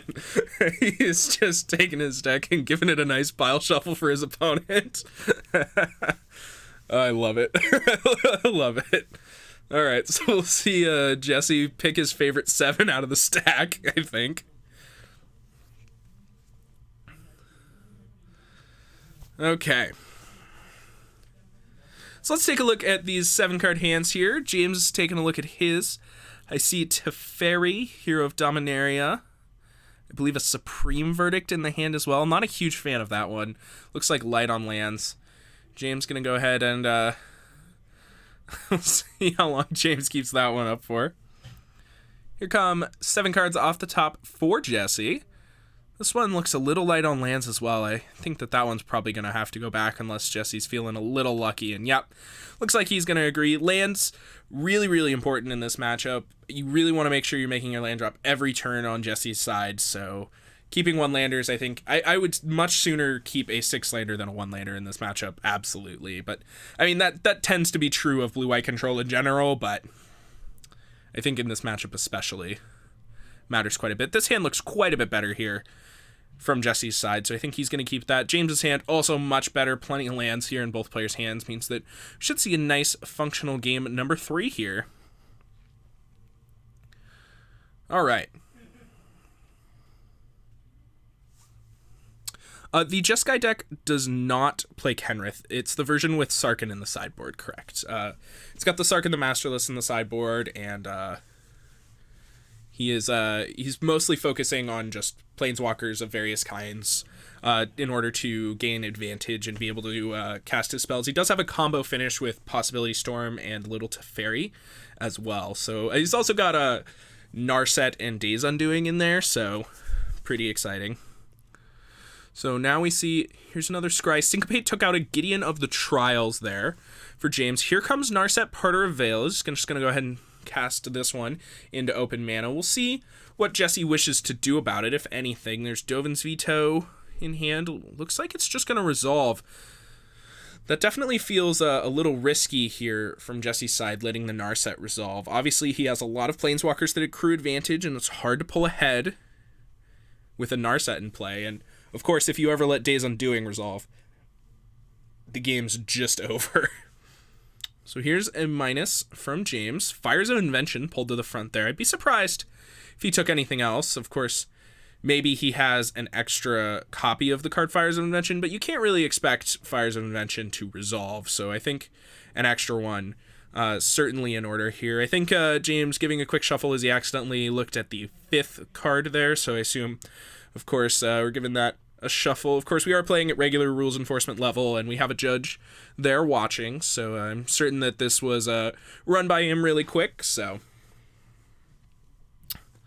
Yeah, the Possibility Storm Teferi combo. So if we can pull up Possibility Storm here on the sideboard, on the side, so you can get a read of that. So essentially, it locks your opponent out from casting spells, is more or less what it does, because every time they go to cast a spell, it gets sucked into the Possibility Storm, and then the Possibility Storm tries to find another spell for them to cast, but because you are casting that spell during the resolution of the Possibility Storm trigger, you can't actually cast the spell because it's not at sorcery speed.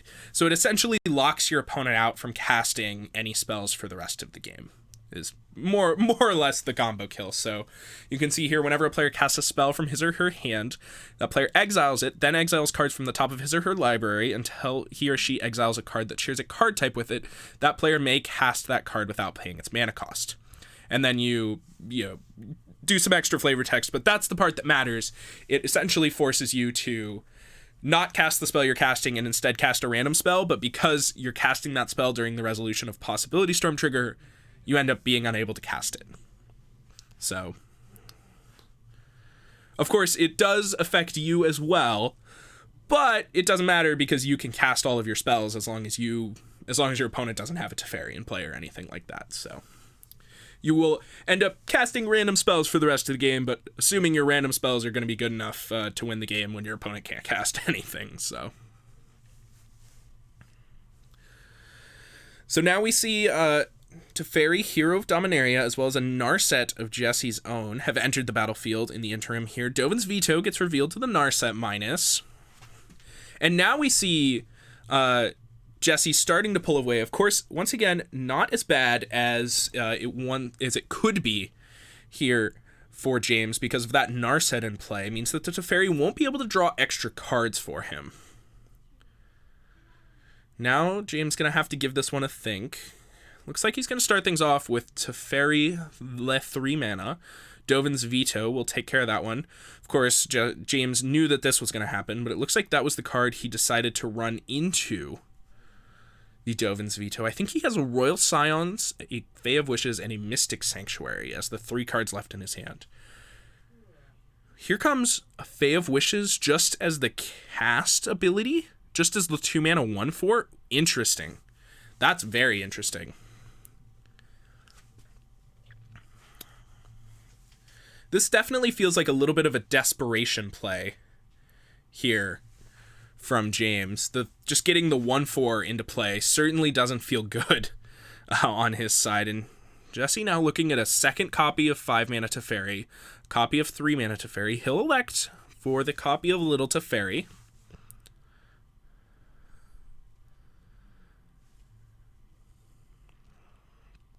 Now we will see that Teferi enter the battlefield.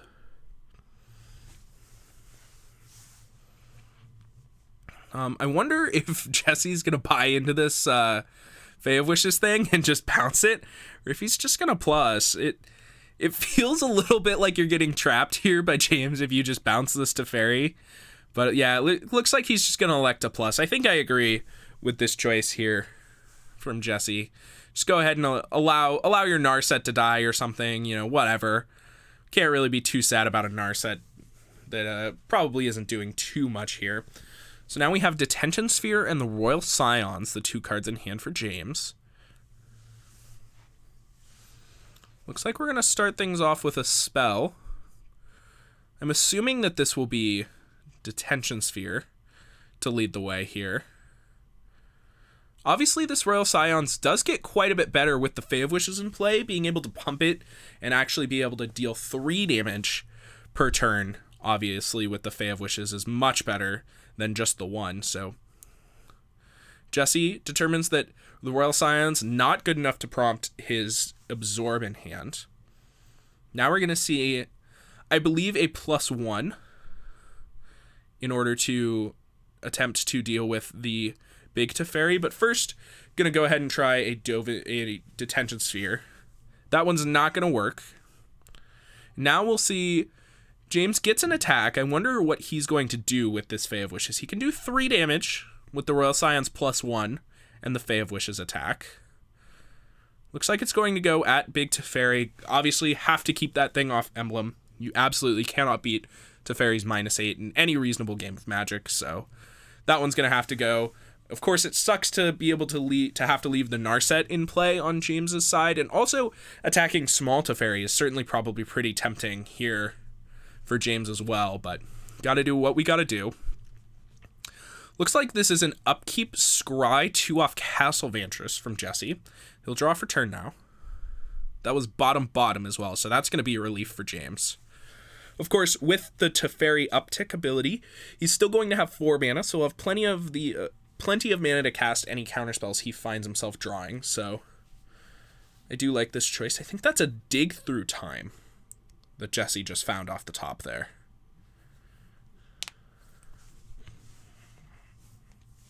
Dig Through Time is obviously insane right here. Going to be able to exile our graveyard and for just 2 mana, get to look at things. Looks like Jesse opts to -3 the Teferi Hero of Dominaria. So he's not going to get to untap. Means that James has probably got the green light here on most spells he draws, but he is going to need a good spell this turn in order to try and come back in the game. 3 mana Teferi, the draw for James. He'll cast it, so that's going to shut off all of Jesse's instants for the rest of the game, pretty much. I mean, of course, Jesse does have plenty of answers in his deck to it, but he does need to find one if he's going to, and the Royal Scions, just going to go ahead and +1, draw a card, then discard a card, but of course, no targets on any of that, and cannot draw a card, so because of the Narset in play. Both players staring at opposing Narsets, just completely unable to draw all of the cards that they would like to. These Narsets are doing a load of work, and, I mentioned being a little bit surprised that Jesse allowed James's Narset to resolve on that 3rd turn of the game, and I think we're kind of seeing why right now. I mean, I believe that Jesse would have drawn, 5 or 6 cards this game, had that Narset not been in play, and I think he would just be annihilating James currently. Of course, that Dovin's Veto did find another target, and that certainly did matter, but I don't know, I think I'm a pretty big fan of keeping Narsets off the battlefield and control mirrors. The extra cards are just so important, so regardless, we still see Jesse pulling ahead here as he's found Dig Through Time in order to put 2 cards into his hand. He's going to go ahead and cast Jace, Architect of Thought. That one's going to be able to put even more cards into his hand, so we'll have to see what he finds off the -2 here.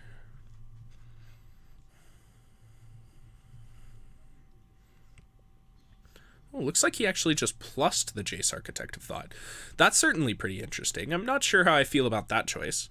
Here's a top card from James. Of course, we still have 3 mana Teferi in play on both sides of the battlefield, so no instant speed interaction is allowed here.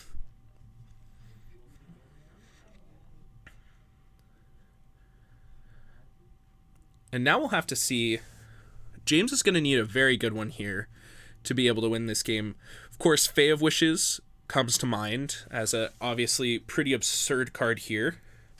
But I'm not confident that James is even really going to be able to beat the board. Oof. 5 mana Teferi. Okay, that's a good one. It doesn't allow him... He can't draw extra cards because of Narset. So what is he going to do here to be able to try and deal with all of the threats over on Jesse's side of the battlefield? -3 seems the most appealing at a glance. We know that James has a Fae of Wishes on top of his deck currently because it got tucked 2 turns ago. Potentially the Fae of Wishes plus the 5 mana Teferi are enough to start, cleaning up this board state. There are 4 Planeswalkers on both players' boards, which is just absolutely ludicrous. I think that James really needs to get the Narset off the battlefield on Jesse's side of the field. That Narset is such a huge problem for him right now, and we saw James had 1 turn to get an attack step to be able to attack in a Planeswalker, and he ended up sending it at 5 mana Teferi in order to deal some damage to keep it off ultimate. But potentially, he should have sent it at the Narset, which would have allowed him to draw a lot of cards this game as well. I mean, the Narsets on both sides of the battlefield are really the story of this game, in my opinion, so far. Even more impactful than the Teferis. Castle Ardenvale.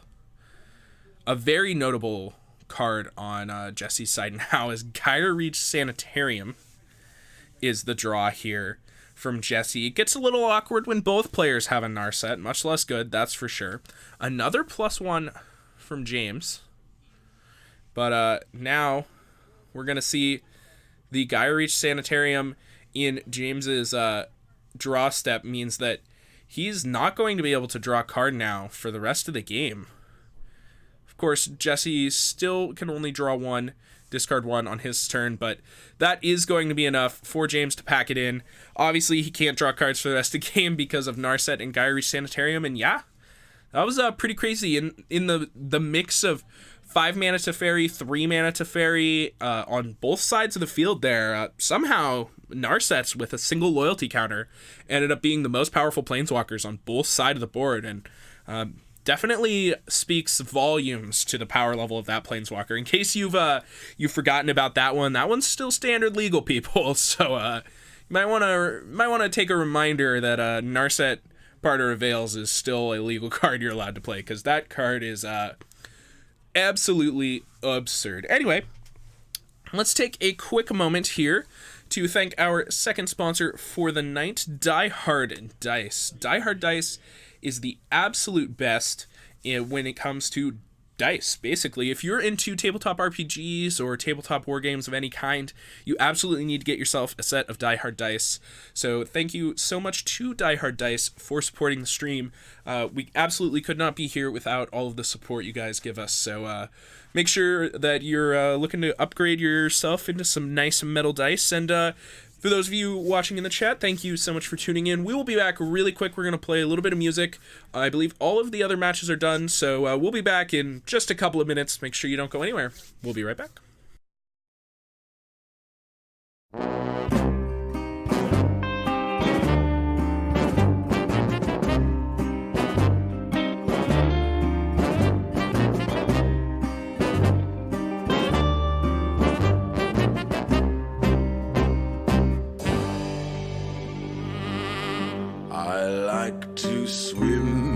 Bottom of the barrel.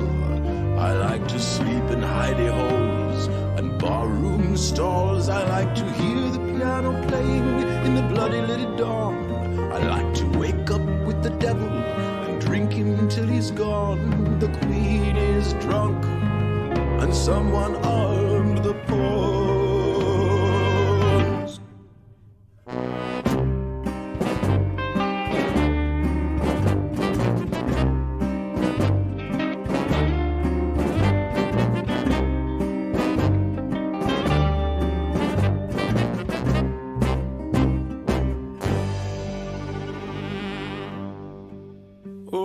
the truth they say is an acquired taste, a vice I've never thought to own. There is no cleaner left, so we filter it through cigarettes. For the gambler's mercy keeps us blind and fade.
Alrighty, we're back here for round number 3 here. We got Jesse back on camera here for the final, playing against Pete. Pete is playing green-black Delirium here, and of course Jesse's still on blue-white control. So we're gonna have to see how this one plays out. We got a turn 2 Scavenging Ooze here from Pete as he leads things off. That'll attack for 2, no effects from Jesse.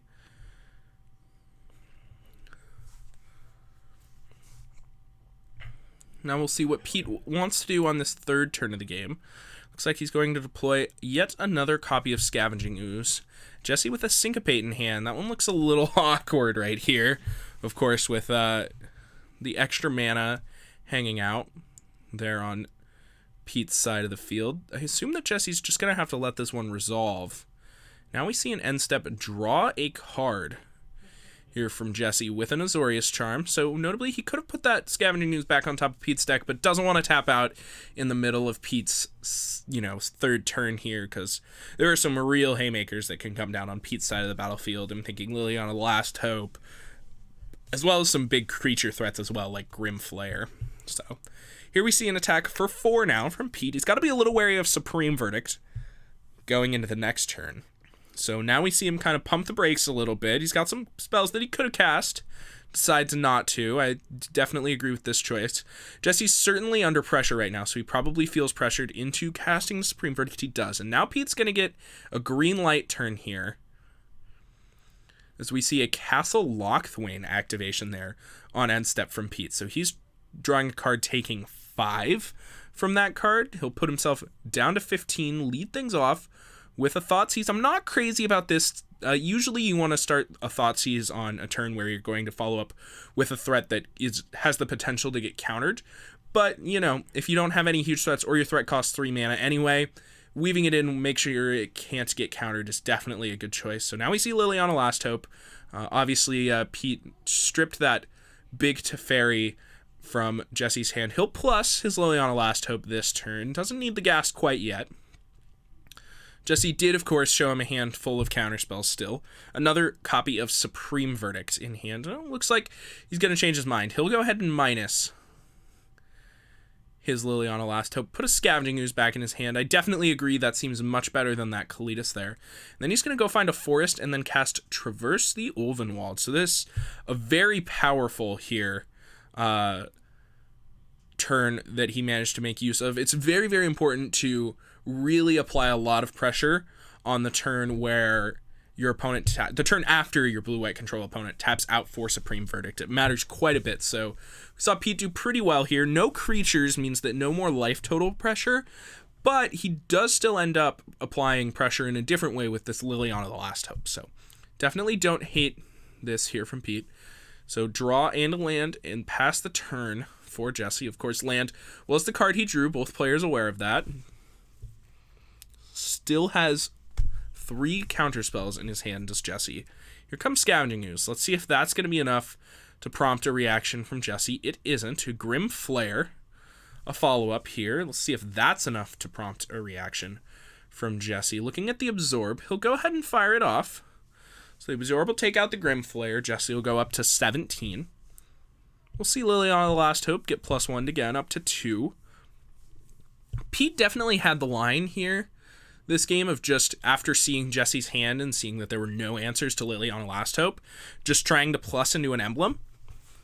It's a little greedy for sure, because if Jesse does find an answer, it matters quite a bit. But with a hand just full of counterspells, I think I quite enjoy that line. I mean, we know our opponent's going to be able to deal with all of the things that we're going to be casting and getting back with our Liliana. So plussing to emblem, I mean, you don't give your opponent that many turns to find it. It's like, 4 draw steps, and really the only answers are Detention Sphere and Cast Out. It's not a huge quantity of them. So anyway, that was definitely an interesting line that Pete had here, but obviously he went in a different direction, so we're going to have to see how the game plays out with this decision. Assassin's Trophy off the top. A nice little bit of assurance in case Jesse finds himself with a Haymaker off the top.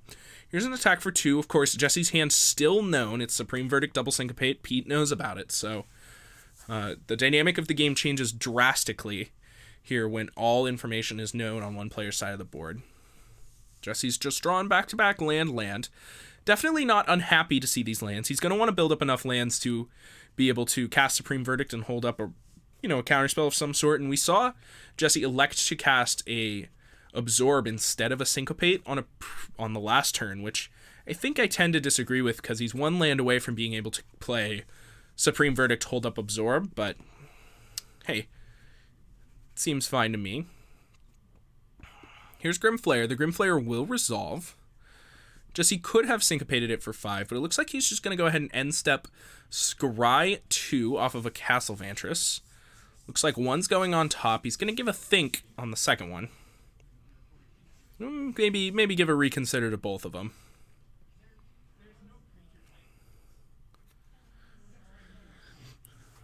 Still has that Supreme Verdict in hand. Of course, Pete does have to play around that Supreme Verdict very much. You can't just jam every creature in your hand into the Supreme Verdict. Liliana, Last Hope at 3, threatening a downtick next turn. That's definitely something that Jesse has to keep in mind as well. And obviously, as soon as you cast that Supreme Verdict, Pete's going to be able to rebuild really heavily because you're going to take your mana down that turn as well. So it looks like bottom is the choice for Jesse. Azorius Charm off the top now for him. Going to be able to deal with a threat momentarily, more or less, so not too shabby. Pete's still hanging on to that Nissa that he managed to tutor up off of that Traverse the Ulvenwald a little earlier. We'll probably see that come down on the next turn, be able to search up a forest and then immediately flip. So that's something that Jesse has to keep in mind right now, that if he taps out on this turn, that Pete's going to be able to, well, really on this turn or any other turn for the rest of the game, Pete's going to be able to get in with that Nissa and make himself a nice second Planeswalker. Jesse really thinking about this Supreme Verdict right now, I believe. Looks like now is not going to be the turn. Pete's going to draw another card off of Castle Locthwain, as I believe Ishkana Graph Widow is the draw there. And here's a forest for turn.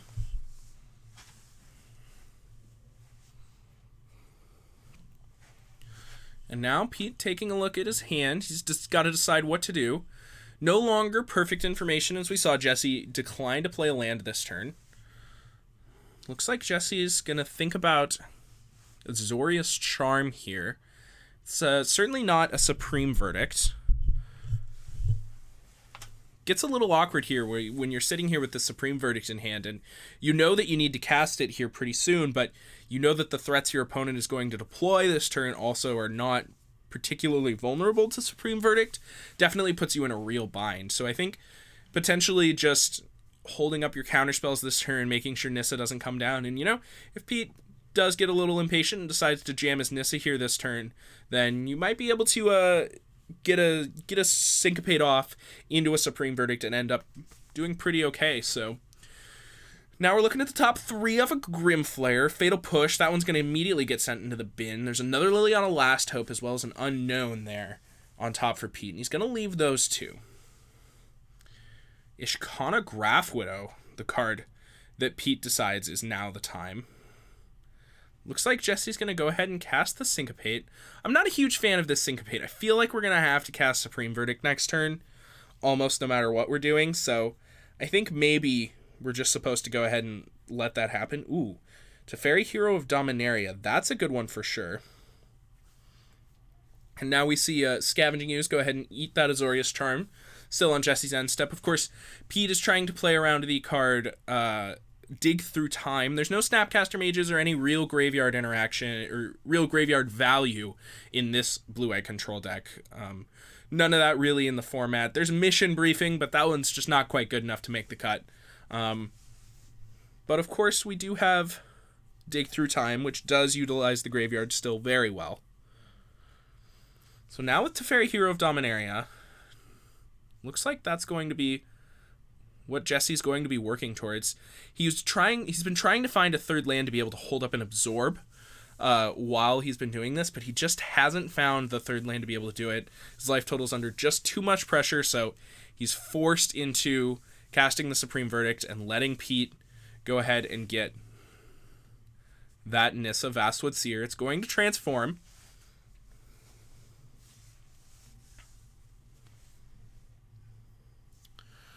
Mission Briefing will see its day. It does. It does let you cast Dig again with Delve. It definitely has its upsides over Snapcaster Mage. That's absolutely true. So definitely something to keep your mind on. And yeah, it's mostly just a matter of getting powerful enough spells that you just want to be flashing them back as opposed to casting different spells. So cards like Azorius Charm, while definitely certainly good in the format and have their place, are more or less eventually probably going to be weeded out, and until we see another copy of Snapcaster Mage or whatever, we're going to probably see Mission Briefing take its place as the rebound spell of choice, if you will. So we're going to see Assassin's Trophy take out the Teferi, then we'll see Jesse go ahead and draw a card from the Teferi.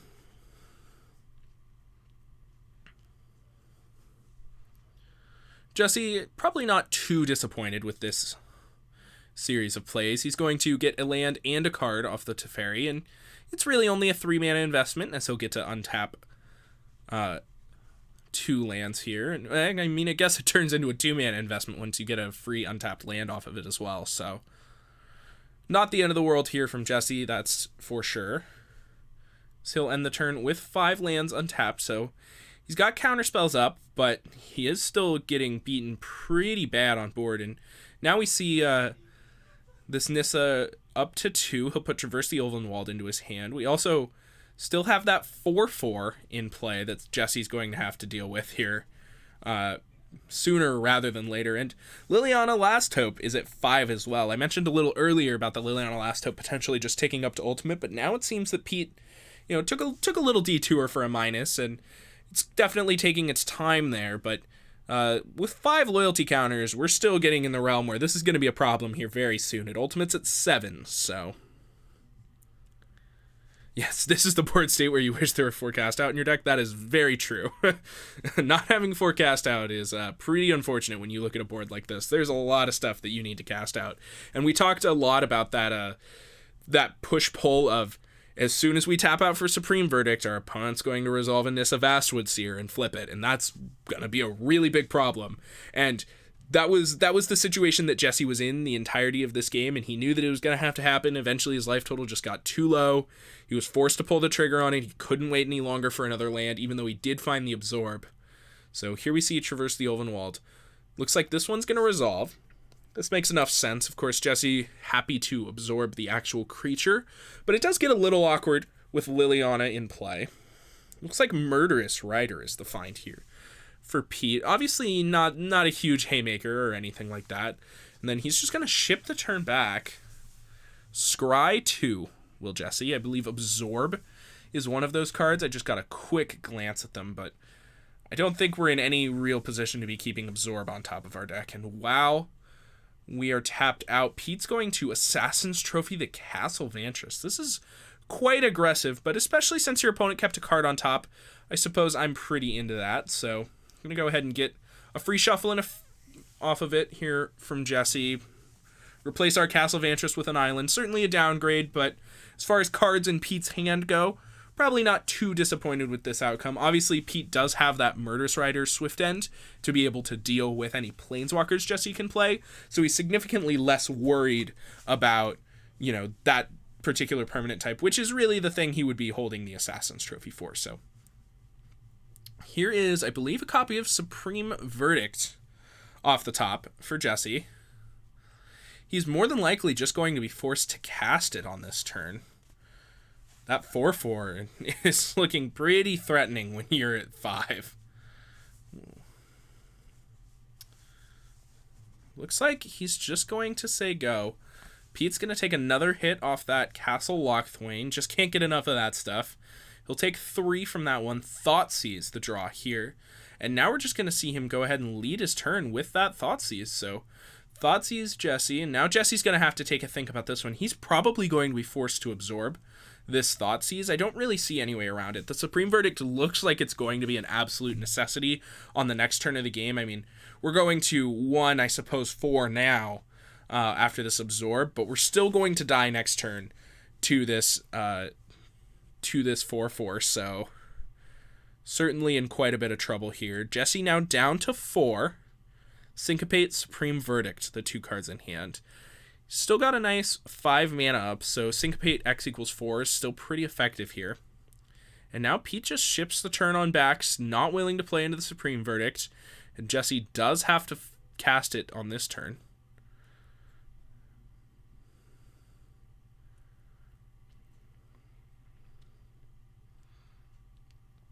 Supreme Verdict will take out the creatures. And Pete takes the opportunity to Fatal Push his own 4/4 so that he can take less damage off of the Castle Lochthwains. That's pretty hot. I definitely like that choice. Yeah, we pushed. Yeah, it's pretty quick.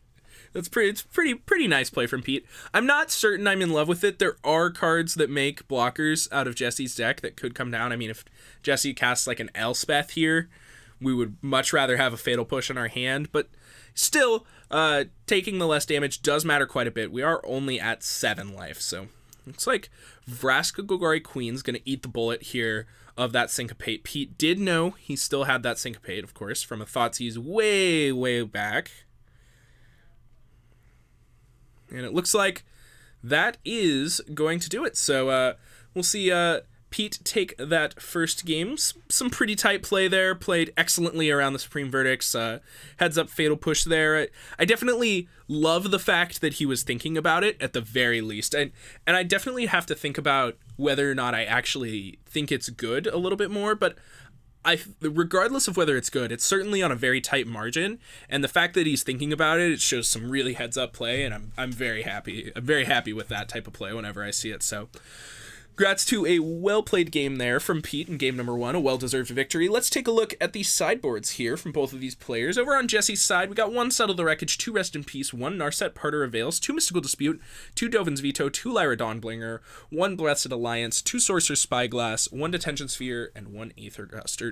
So, looks like we've got some interesting sideboard plans here. So, against these mid-range decks, it's always pretty awkward because they have planeswalker threats, they have creature threats, they have non-creature threats. So you need an accurate... You need your answers to line up really well in any given game with what they're doing. And on top of that, they have Thoughtseize to try and make sure that your answers don't line up really well. So I like the Lyra Dawnbringers. You can expect that your opponent's answers to Lyra Dawnbringer are mostly going to be out of their deck in the post-board games, and being able to stabilize the board with a creature threat is a huge deal. On top of that, Rest in Peace is interesting because your opponent's definitely playing Delirium Synergy deck, and your opponent can't get Delirium without a graveyard, but it doesn't it's hard to imagine that it's going to accrue a card worth of value over the course of a game, and it could easily just kind of sit and play and do nothing while you get beat to death by like 2/2s. Even if those 2/2s are Scavenging Ooze and Grimflayer or whatever that are getting slightly less value, you could still just get beat to death by 2/2s when it's in play and it's not really a card. So that one's kind of awkward. Dovin's Vetoes seem pretty good. They counter Planeswalkers. Blessed Alliances, not bad. Sorcerer's Spyglasses deal with Planeswalkers as well, so I'm probably pretty into that. And the Detention Sphere's probably got to come in as well, as it manages to deal with any threat. Of course, it does get hit by Assassin's Trophy, which we're not super happy about, but its versatility is probably going to earn a little bit of downside there, so... Let's take a look at Pete's sideboard with Delirium. He's got 2 Pulse of Marasa, 1 Emrakul the Promised End, 1 Reclamation Sage, 3 Duress, 2 Collective Brutality, 1 Assassin's Trophy, 1 Yahenni's Expertise, 2 Ashiok Dreamrender, and a Kalitas Trader of Get. So we've got a pretty clean and obvious sideboard plan here against blue-white control. We've got 1 Emrakul the Promised End certainly coming in, 3 Duress certainly coming in, 2 Collective Brutality certainly coming in, and then the Reclamation Sage looks quite good as well against the deck that you expect to have cast-outs and Detention Spheres. The extra Assassin's Trophy is an option you have, but assuming that Pete has 2 or 3 in his main deck, I'm pretty happy to run about 2 or 3 instead of the full 4, instead of 3 to 4, but, you know, if you end up finding the space and you want an extra card, I don't hate the Assassin's Trophy. So definitely going to be some non-scientific sideboarding from Jesse. He's going to be trim a little bit of this, trim a little bit of that, maybe cut a counterspell or 2 and try and be more on the battlefield reactive and less on the stack reactive, because it's so hard to have a hand of Supreme Verdict and Absorb and be sitting here like, well, if I ever tap out for Supreme Verdict, I'm going to lose to whatever he plays because I'm not able to absorb it, and if I don't, I'm going to die to this 2/2, and that's really the bind we saw him in the first game, and so he's going to be trying to avoid exactly that spot, which is a very, very common one for blue-white control, to say the least. It's how I find that deck loses most of their games in every format, pretty much ever. Just the archetype in general is really weak to exactly that problem. So here we see both players keep a 7-card hand. Island Go, Duress off a Blooming Marsh here from Pete. We'll take a look at Jesse's hand. Looks like a couple Teferis, Supreme Verdict, and some lands. Pretty reasonable here. All right. We've got Grimflayer here. Can you call Pete's bluff and bring in Lyra?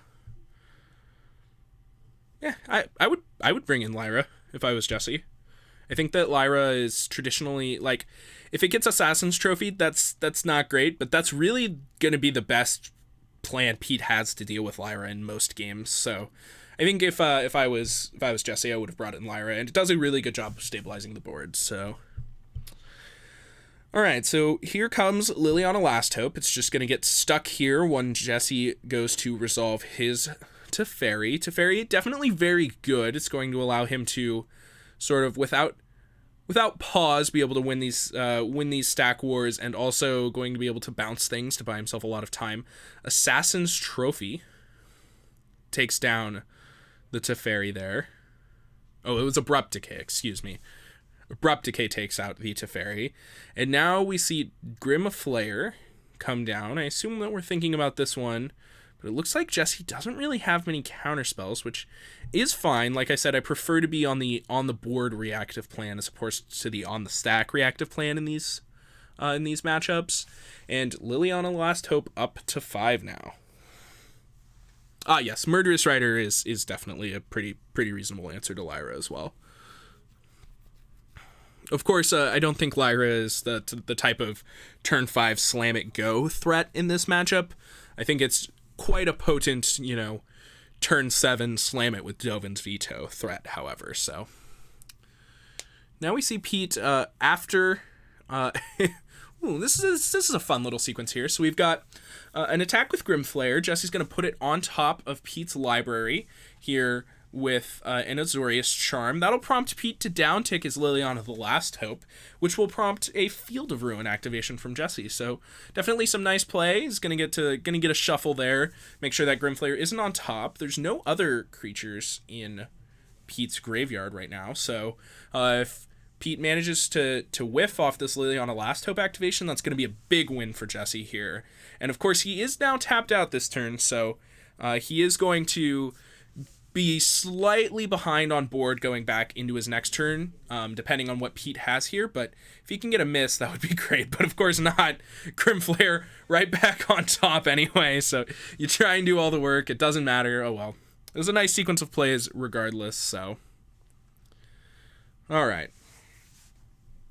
Now we've got an untap here from Jesse. Just a Grimflare in play on Pete's side of the battlefield as far as creature threats go. Of course, the Liliana Last Hope's still hanging out. Sort of the bane of control decks in all formats. 6 mana. Here comes Elspeth, Sun's Champion, and oof, just immediately Assassin's Trophied. He'll get 3 1/1s for his trouble, which I'm sure he's still going to be pretty happy with, but, he kind of saw this as his shining moment to slam an Elspeth, take over the game with it.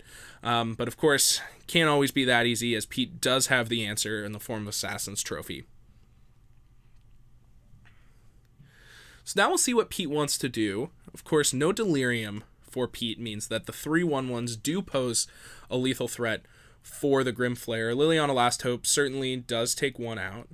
And now here's an attack. Looks like Jesse's thinking about just taking the double block.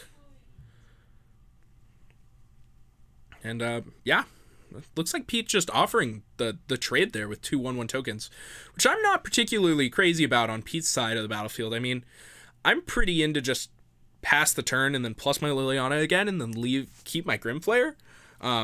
Seems like the Grimflare is probably going to force a card out of Jesse's hand sooner rather than later. It could even be that Supreme Verdict that we know he has. So I definitely like that. Notably, getting the Grimflare in the yard does end up, getting Delirium for him, so he can actually go ahead and find this Tireless Tracker with the Traverse the Ulvenwald, which does matter, making sure that you get those creatures in under the counterspells, but still not crazy about it. I mean, we basically sacrificed our Grimflare to be able to do this, and of course he's got a nice land that entered the battlefield after that, so he's got a clue, so that's not too shabby. I expect that Jesse's just going to have to kill this Tireless Tracker right now. Tireless Tracker's going to hit the bin. Pete gets a clue out of it, so he gets a nice 2 for 1 here in the process, but Jesse does have a lot of mana available, so we're approaching the point now where Jesse's got the ability to deal with your threat, hold up counterspell for your next threat, and that's really the point where the control decks start to take over this matchup. Here comes Collective Brutality mode Duress You. I think we'll see Jesse just go ahead and cast a full-on Syncopate for 3 here, forcing Pete to tap out if he wants to resolve the spell. Well, it looks like it's just going to be Syncopate for X's 2 here. So we'll see Pete just go ahead and pay the 2, get it there. Jesse will show him the land.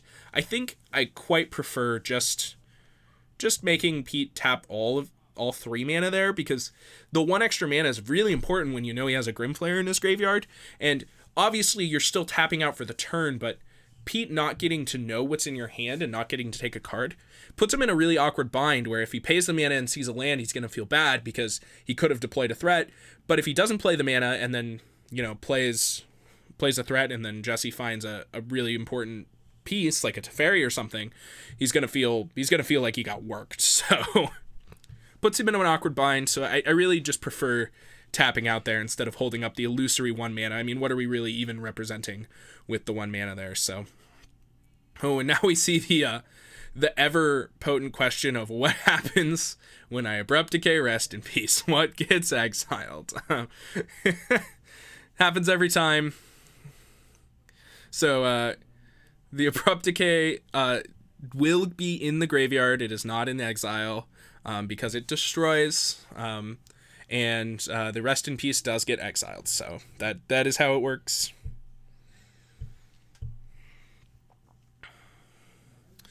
Giving it a quick Google search here, it appears.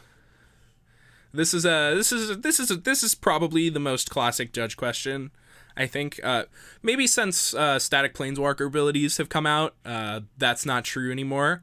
But I think I've seen more I destroyed Rest in Peace, where are all the cards at now, Judge questions in my day than I've seen any other effects. So it's rather simple, really.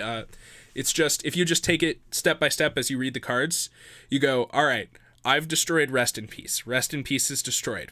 Well, now where does my card go?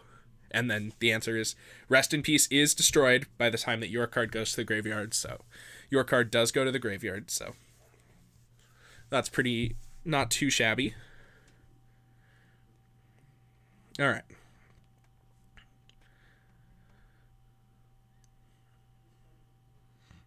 So now we see here is a hit with the Grimflayer.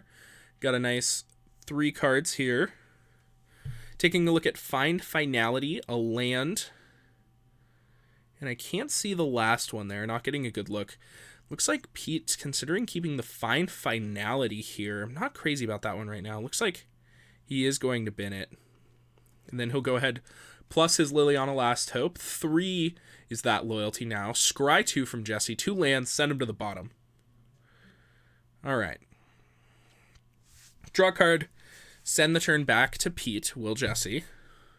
Still got 4 mana available to him, so enough mana to deploy most of the threats in his deck. Here comes a look at another 3 cards. I see Duress, Liliana Last Hope. I can't quite see the last one. The Duress does not look particularly appealing to me at this point. I mean, your opponent's going to be digging for answers, not digging for counterspells. And with only a single card in hand, I don't love the card, but it looks like Pete does elect to keep it. He puts it 3rd down, though. And now he's going to minus his Liliana Last Hope. He'll grab a Courser of Crufix and then cast it. Show Jesse the Duress. Of course, he knew all those cards were there. Murderous Rider and Abrupt Decay and Assassin's Trophy are cards in hand. So Pete's looking at a handful of answers, but if Jesse manages to find a Planar Cleansing or similar type effect, he's going to be in a really powerful position. So here's Supreme Verdict. He'll go ahead and clean up those creature threats. Liliana Last Hope still in play, of course, here for Pete. Duress now drawn. Wonder if he's going to elect to deploy that Duress, but it looks like no. I tend to agree with this choice.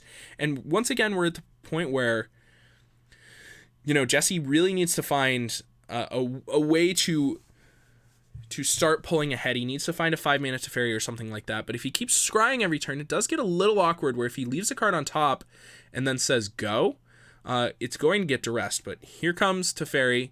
Teferi will plus. It'll get Murderous Ridered. After it upticks, Jesse will still get to draw a card off of the exchange. And of course, if it's a spell, Pete may get the chance to duress it, but I'm not confident that Pete's going to take this opportunity to fire this duress off anyways, so.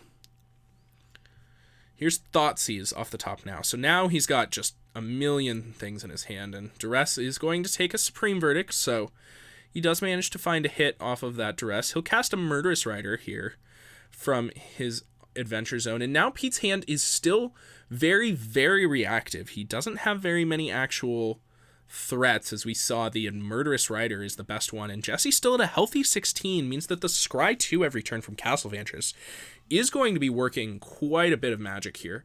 Cast Out, pointed towards Liliana Last Hope.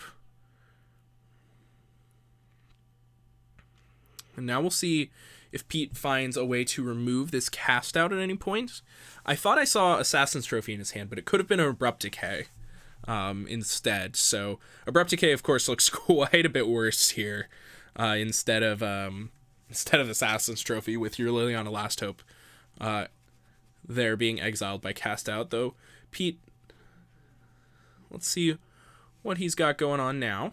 Ooh, looks like Reclamation Sage is what he's got going on now, and that one looks pretty good as well. So Reclamation Sage will take out the Cast Out. He'll get his Liliana back. We'll see if he elects to minus it. He will. The Liliana Last Hope will go to 1, not 2, however.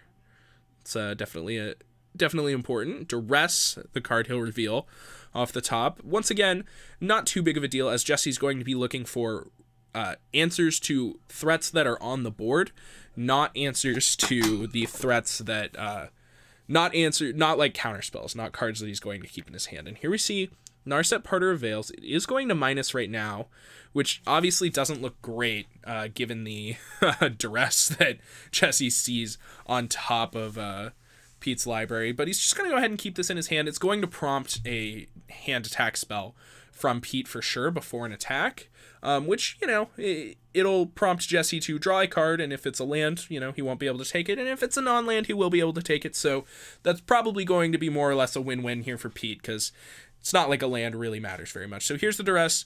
Jesse will draw a card. He'll show it to Pete. It is a Narset. It'll go into the bin, and then I assume we'll see Pete go ahead and take out the Narset. So this is 4 at Narset, 2 at you. And now we see a nice 6 damage clock here from Jesse, and, well, he's only at 12, so he has to find another copy of Supreme Verdict or similar effect, so looks like he's just going to go ahead, scry 2 to the bottom, then he'll get to draw a card. He has scryed 2 to the bottom quite a few times, and yeah, I'm not certain that there's really many cards in Jesse's deck that are going to get him out of this. I mean, it definitely needs to start with either a Supreme Verdict or, an answer to Liliana Last Hope. I'm thinking Cast Out Liliana Last Hope, untap Supreme Verdict feels like the best chance that Jesse's going to have to be able to win this game. So he's going to go ahead, leave this card in his hand. He'll pass the turn. Pete draws a card, reveals Thoughtseize as the top card of his library. And now we'll see how he decides to start. Looks like Collective Brutality escalating to drain you. So Jesse will go to 10. He'll reveal a Glacial Fortress, obviously not going to be an instant sorcery that Pete can take. And now we'll see Pete go ahead and attack 4/6. That's going to put Jesse down to 4. And, of course, Jesse's now in territory of Supreme Verdict or die on this next draw step here. He's going to get 3 looks at it with the Castle Vantress, but there are not a whole lot of outs here. Pete's going to mill 2. There's a Vraskagori Queen on top of his deck. Grim Flare goes to hand, and I will be surprised if Pete deploys any additional threats on this turn. It just doesn't seem relevant in any way. The only way your opponent's going to survive another turn is if they draw a Supreme Verdict, and yeah, looks like he's going to ship the turn back to him. Jesse will scry 2 on his upkeep once again. Looks like neither of those get him out of the bind. Bottom and bottom. Here's 1 card for Jesse. It has to be Supreme Verdict. Censor, that's a redraw. He can cycle that. Oh, Jace, Architect of Thought. Okay, that actually is going to be good enough to keep him alive for a turn with a +1. Because now Pete just has a bunch of 1 power creatures, and Jesse is at 4. So he will actually get to survive another turn. Murderous Rider, of course, will take the Jace Architect of Thought out, so He's definitely gonna be hurting here, and it doesn't feel like he's winning or even remotely close to it. But he is currently not dead, so there is that. So here's Fabled Passage off the top of the deck from a Courser of Crucifix from Pete. It'll reveal Nissa Vastwood Seer. Boy, the threats just don't stop coming here for Pete. And this Golgari Delirium deck really looks well equipped to deal with this blue-white control deck. I mean, every single card in this deck is just a threat that you have to counter. It feels so hard for the blue-white control deck to be able to keep its feet under it when every turn is like, all right, are you going to Wrath me? If you do, all right, here's 3 more threats you have to deal with. You're going to have to Wrath me again. As soon as you do, all right, 3 more threats that you're going to have to deal with. So here we see an attack. This will put Jesse down to 1. Then we'll see Pete draw a card. He'll gain 1 life and sacrifice a Murderous Rider. Interesting choice there from Pete. The Murderous Rider goes on the bottom of the library, of course.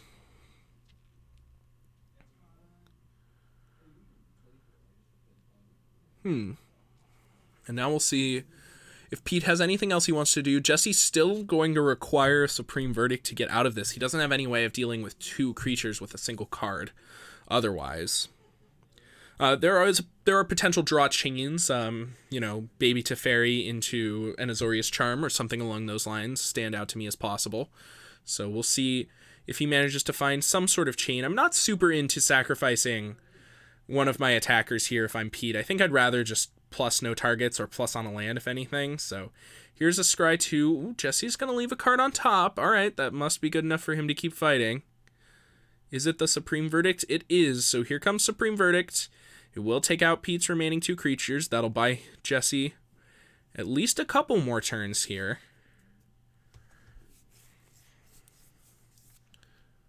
Grim Flayer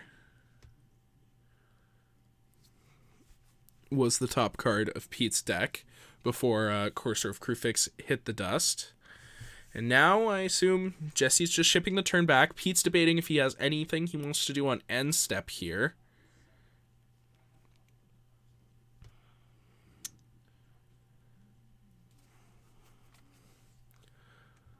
Alright, looks like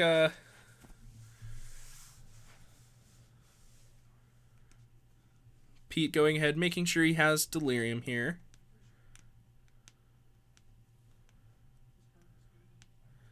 I don't really know how Jesse's going to win this game.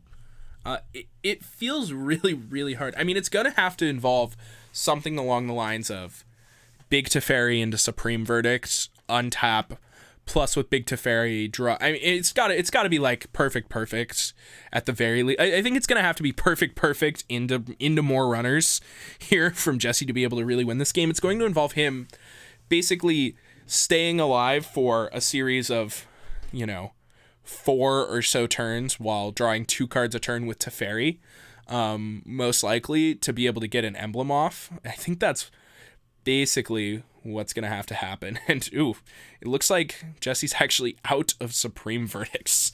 So he's going to have to do it with only removal spells. Boy, that's really rough.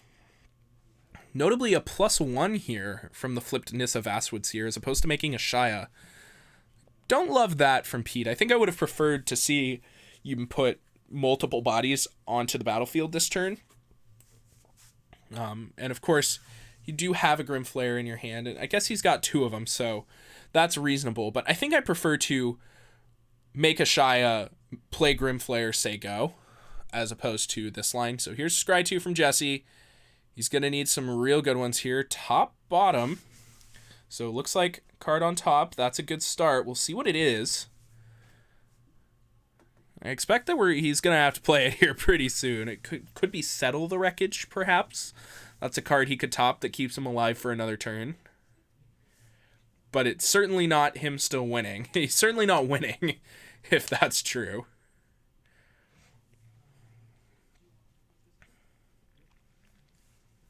So it looks like Jesse is going to ship the turn back. I'm interested to see what card he has. I'm sure we're going to find out here very shortly, as here's a +1 from the Nissa. We'll see Pete float a black mana and then go ahead and draw a card by sacrificing a permanent with that Vraska. Of course, Vraska's ultimate doesn't look particularly good when Jesse's at 1 anyways. He'll mill 2 with a Liliana minus, pick up a Grim Flare once more. Pete really kind of just digging for a Thoughtseize to be able to play around the card Settle the Wreckage, which is kind of the only card Pete can probably think of that's getting Jesse out of this right now. Here's Castle Lochthwain off the top. So he'll go ahead and play that Castle Lochthwain for turn, revealing another copy of Castle Lochthwain. And now, I mean, even if Jesse has all of these things, Pete's just going to have cards flowing the whole time. Here is that Settle the Wreckage. Now Pete's going to be able to find some basic lands if he wants to go ahead and shuffle his library. Castle Lochthwain's a reasonable card to have on top of your deck, but I suspect that we're going to shuffle that away and take our basic lands. But looks like Pete's just going to decline, actually. So 3 more threats on board. Going to need another mass removal spell. Censor and Detention Sphere. Not good enough here. Neither card gets Jesse out of his mess. He's got 3 lethal attackers, all different names, so those are going to have to go on the bottom. I'm not certain that Jesse has really any outs, admittedly, either. So it looks like Jesse's kind of just thinking, like, dude, do I have outs? Is this really what I have to do? Do I really have to bottom Detention Sphere here? And the answer is certainly yes. Not that I think Jesse can reasonably win this game anywho, but he does need to bottom these 2 cards if he wants any chance of it, so.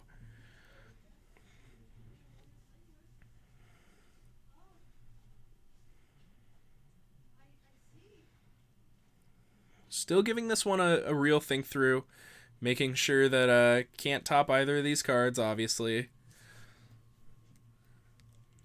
Trying to find any outs, any reasonable way to put answers on top of his deck, but looks like he's decided he cannot, so just gonna have to go ahead, take a draw, and it looks like that draw is Island, and that will mean that Jesse is dead, and we will see Pete moving on and taking down this Thursday Night Pioneer. So congratulations to Pete on a well-played match, good sir. I thought you played excellently in those games there, so well done to you. And I would like to thank everybody out there for coming and tuning in to our first stream of the year. It's been a little bit of a hiatus from me. Obviously, I went home for the holidays, spent some time with my family and all that, played some Magic, played Grand Prix Portland and all that, so that was very, very fun. But now I'm going to be back to the regular streaming schedule. We stream every Monday, Thursday, and Friday at 6:30 p.m. Pacific time. So if you're interested, make sure you check those out. And if you missed any of the rounds from tonight, or if you want to go back and watch any of the streams that happened while I was away over the holidays, make sure you go check out the PodVod on YouTube. We post all of the VODs from all of the streams on YouTube just a little bit later tonight. So if you missed anything, I highly recommend you go check out the PodVod on YouTube. And if you're watching on YouTube right now, first of all, thank you for watching, but you want to make sure you come catch it live. We're live, like I said, 6:30 p.m. Monday, Thursday, Friday, so make sure you come check us out live. So yeah, thank you for that. We've got another Pioneer 1K cash tournament that we've scheduled up. It's going to be sort of on the later February end. I believe February 23rd is the current scheduled date. Going through a little bit of schedule changing there. So I think I'm not 100% certain on that date, but I believe that was the last one I heard. So we're going to go ahead and sit that one in for now, but I'm sure you'll hear a lot more about it if you just tune into the stream. So anyway, let's go ahead and thank everybody for watching. Thank you so much for tuning in. I will be back tomorrow with some standard Friday Night Magic, and we're going to leave you guys with some Hot Damn Scandal. I will see you guys tomorrow. Thank you so much for watching.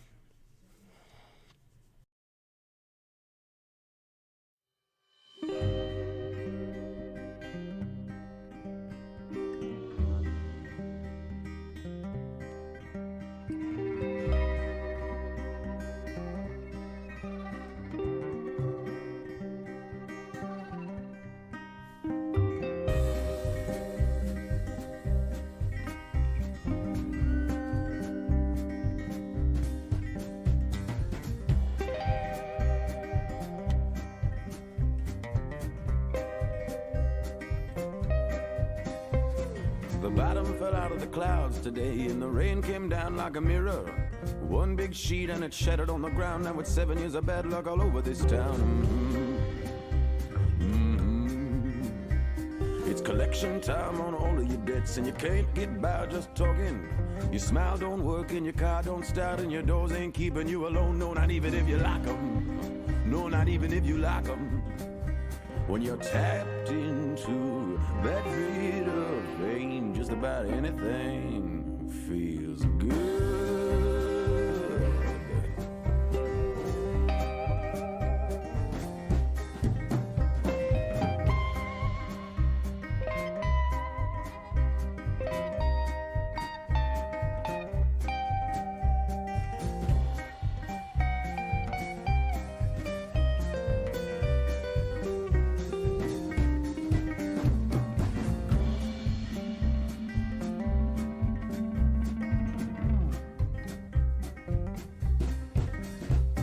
The sun tried shining on a lost boy's eyes. They reflected oh so pretty, but it's cold behind them golden shores, and the sweet light wasn't nothing more than their own damn wishing, 'cause they just don't listen.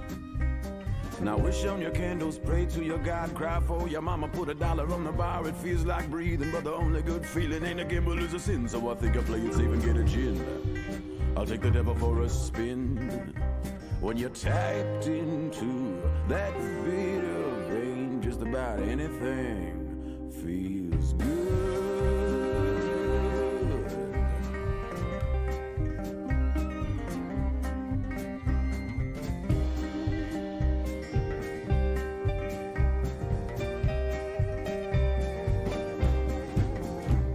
For some the morning brings another day, but all it does for me is shine an ugly light around in the room that I've been hiding in. Now I take the easy way, yeah, that gets harder every day, but I ain't here to fix myself. I'm just trying to blind these eyes from hell.